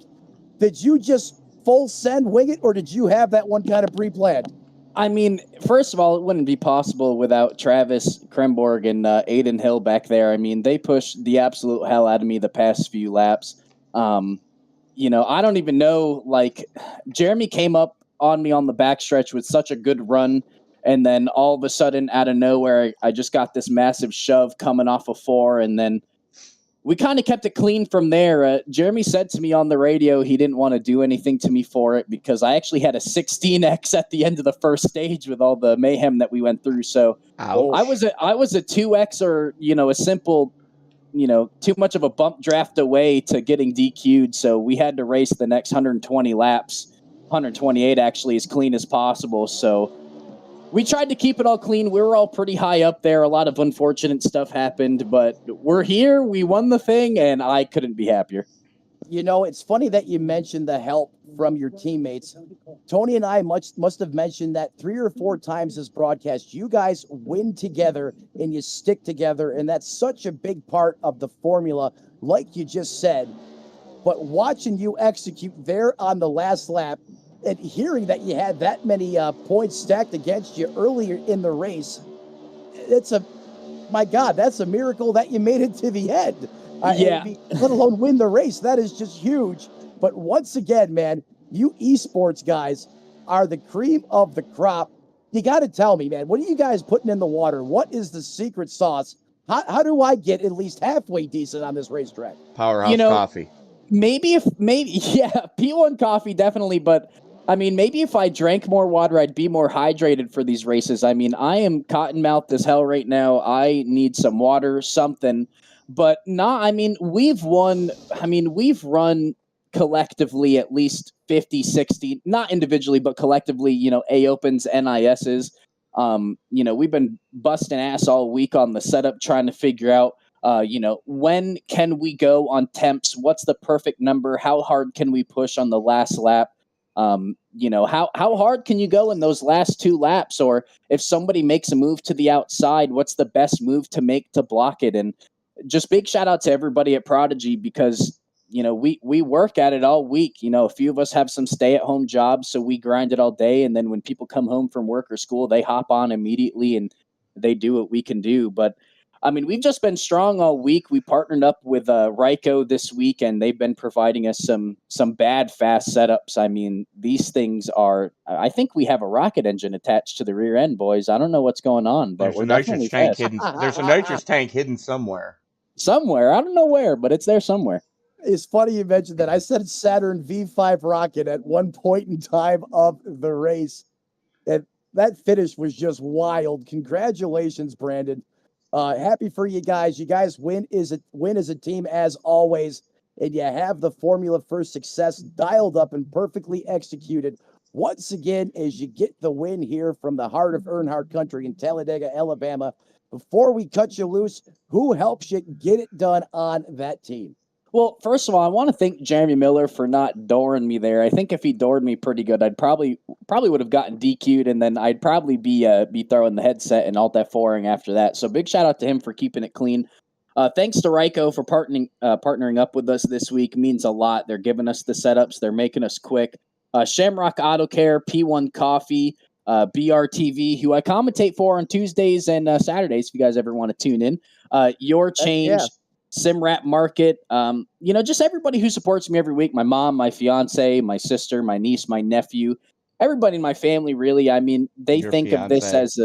as my fiance too. I forgot her last time. You're actually right. When I finished P2 at Bristol, I forgot to mention her, but thankfully she was asleep, so she didn't see it. But my fiance as well, you're right. Nah, man, I'm just having a blast with these guys right now. It just seems like every week one of us has a shot to win. So big shout out to you guys as well for putting on the broadcast. Great broadcast every week. Thank you guys for everything that you do. And I'm going to go drink and celebrate the rest of my night, boys. Heck yeah, it's certainly well deserving as he gets it done in wild, entertaining fashion on the last lap. The 74 Prodigy Esports Toyota, being piloted by Brandon Estrom, gets the W here in Talladega. Tony, back to you, sir. And joining me now is the man who threw a Hail Mary on the last lap, coming to the line, the pride of Westminster, Maryland, Ryan Samuelson. Congratulations on yet another podium. Yeah, appreciate it, man. Thanks. And you are still my sister's favorite driver. Of course I am. Nothing changes. Talk us through that. Talk us through that last little deal. How important was the team communications when you guys were running six astern? Well, I mean, I'm very thankful for what happened prior to that. My headset died. Oh boy! Right before the final restart, and so I had to send a text to my dad saying, "Hey, can you come help me out?" So I got an extension cord plugged my headset, and I went a solid 10, 20 laps without any sound, and that restart too, I went without sound. That's scary as hell. So yeah, we definitely went through a lot, getting wrecked earlier and me personally screwing over my team quite a bit in the beginning. But I mean, I'll take second. I usually am in the infield at this point in these races. So second place. Didn't really have the car to. I didn't really have much of a car left to really get the win or hook on to anyone and push them to the win or put myself in the opportunity. I'm surprised I got second on that last lap anyway. But yeah.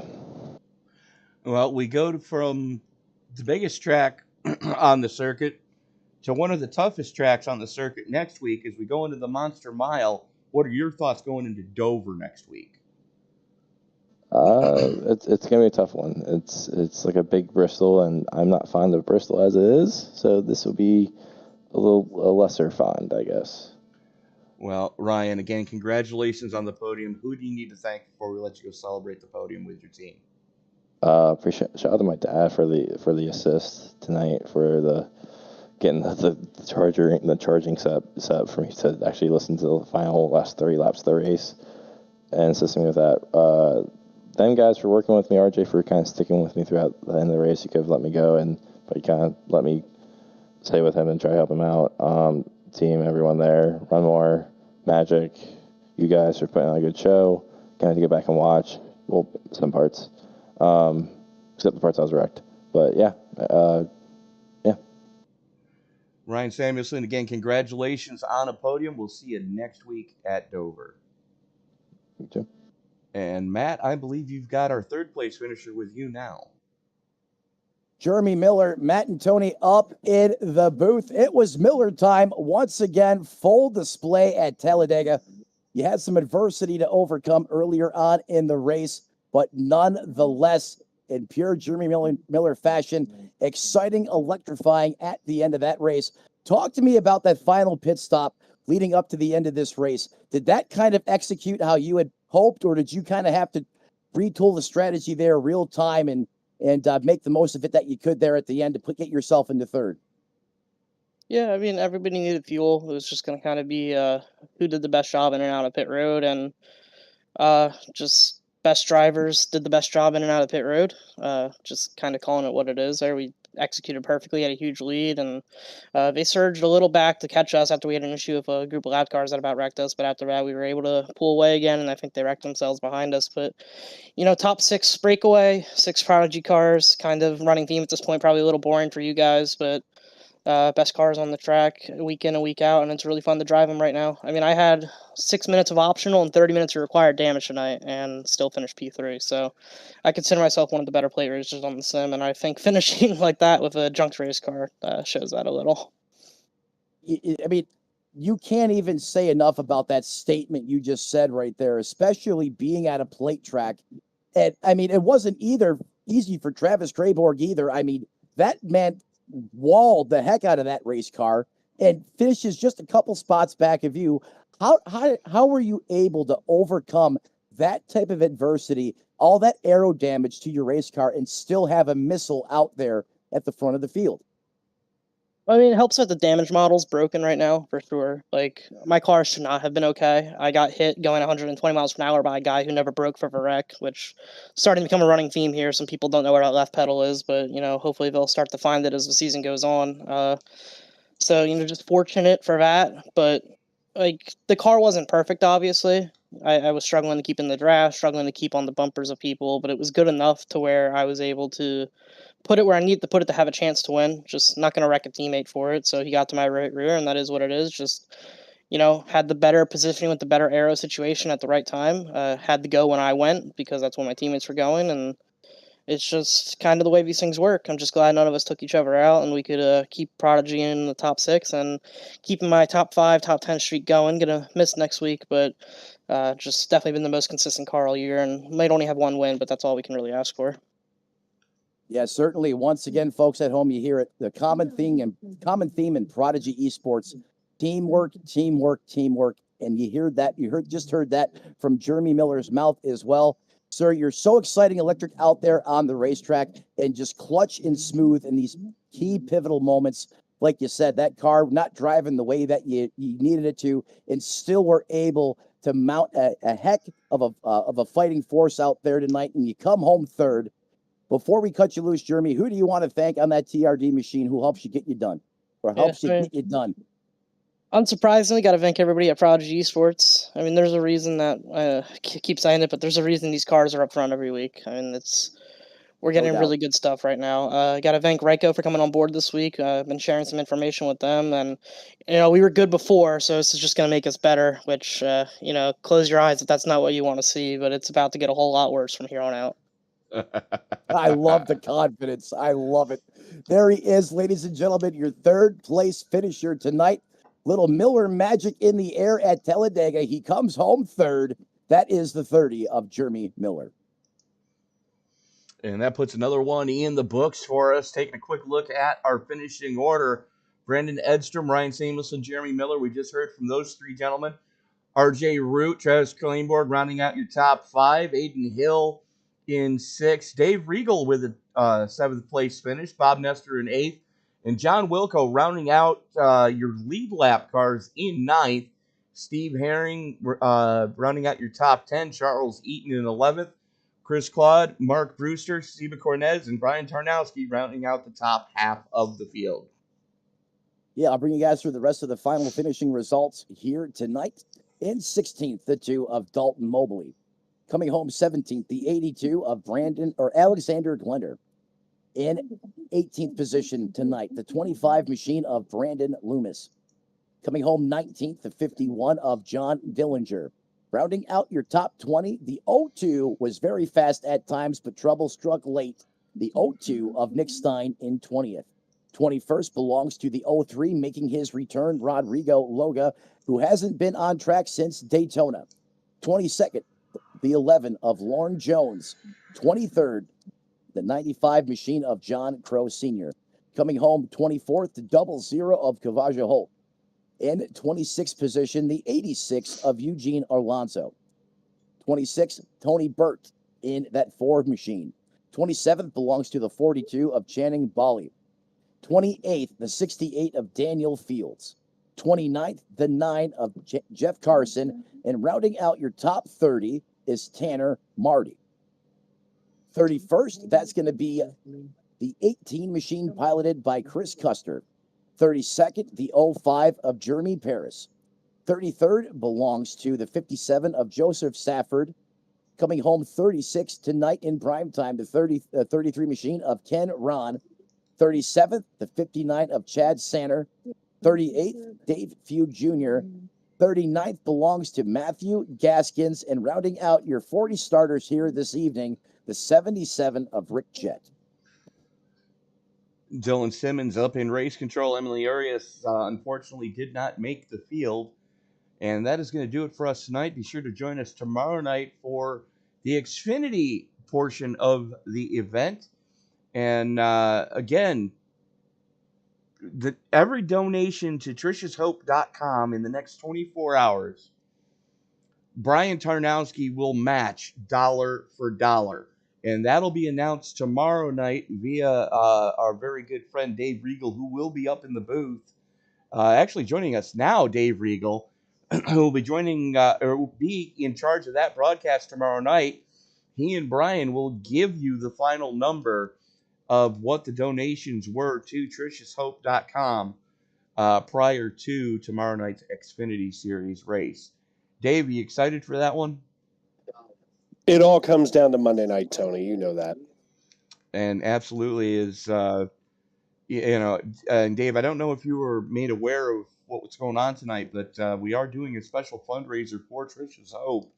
And every dollar donated between the start of tonight's broadcast and the start of your broadcast tomorrow night, Brian Tarnowski is matching dollar for dollar. So you've got some big news to break tomorrow night during your pre-race. Absolutely. And, just as an add-on there, Tony Burt, driver of the number 4 machine for Jackdown Motorsports and owner of our primary sponsor for Monday nights, he will also be matching dollar for dollar and has already put in $500 as a pledge for this fund drive. So, once again, the SNN family of racing coming together to support Tricia's Hope. And, of course, as we've been since her passing last year, we are always racing for Stacy. Absolutely. But that is going to do it for us tonight here from Talladega. Be sure to hit that subscribe button and turn on bell notifications so you don't miss a single moment of action here on Sim Racing Media, as we have racing 7 nights a week. And a lot of the times we have triple headers. Tomorrow night is a quadruple header that I am so looking forward to. But for Matt Metler, this is Tony Trapasser reminding you, ladies and gentlemen, that until we meet again and as you walk down the road of life this week, do me a favor. Don't play in traffic. Good night, everybody.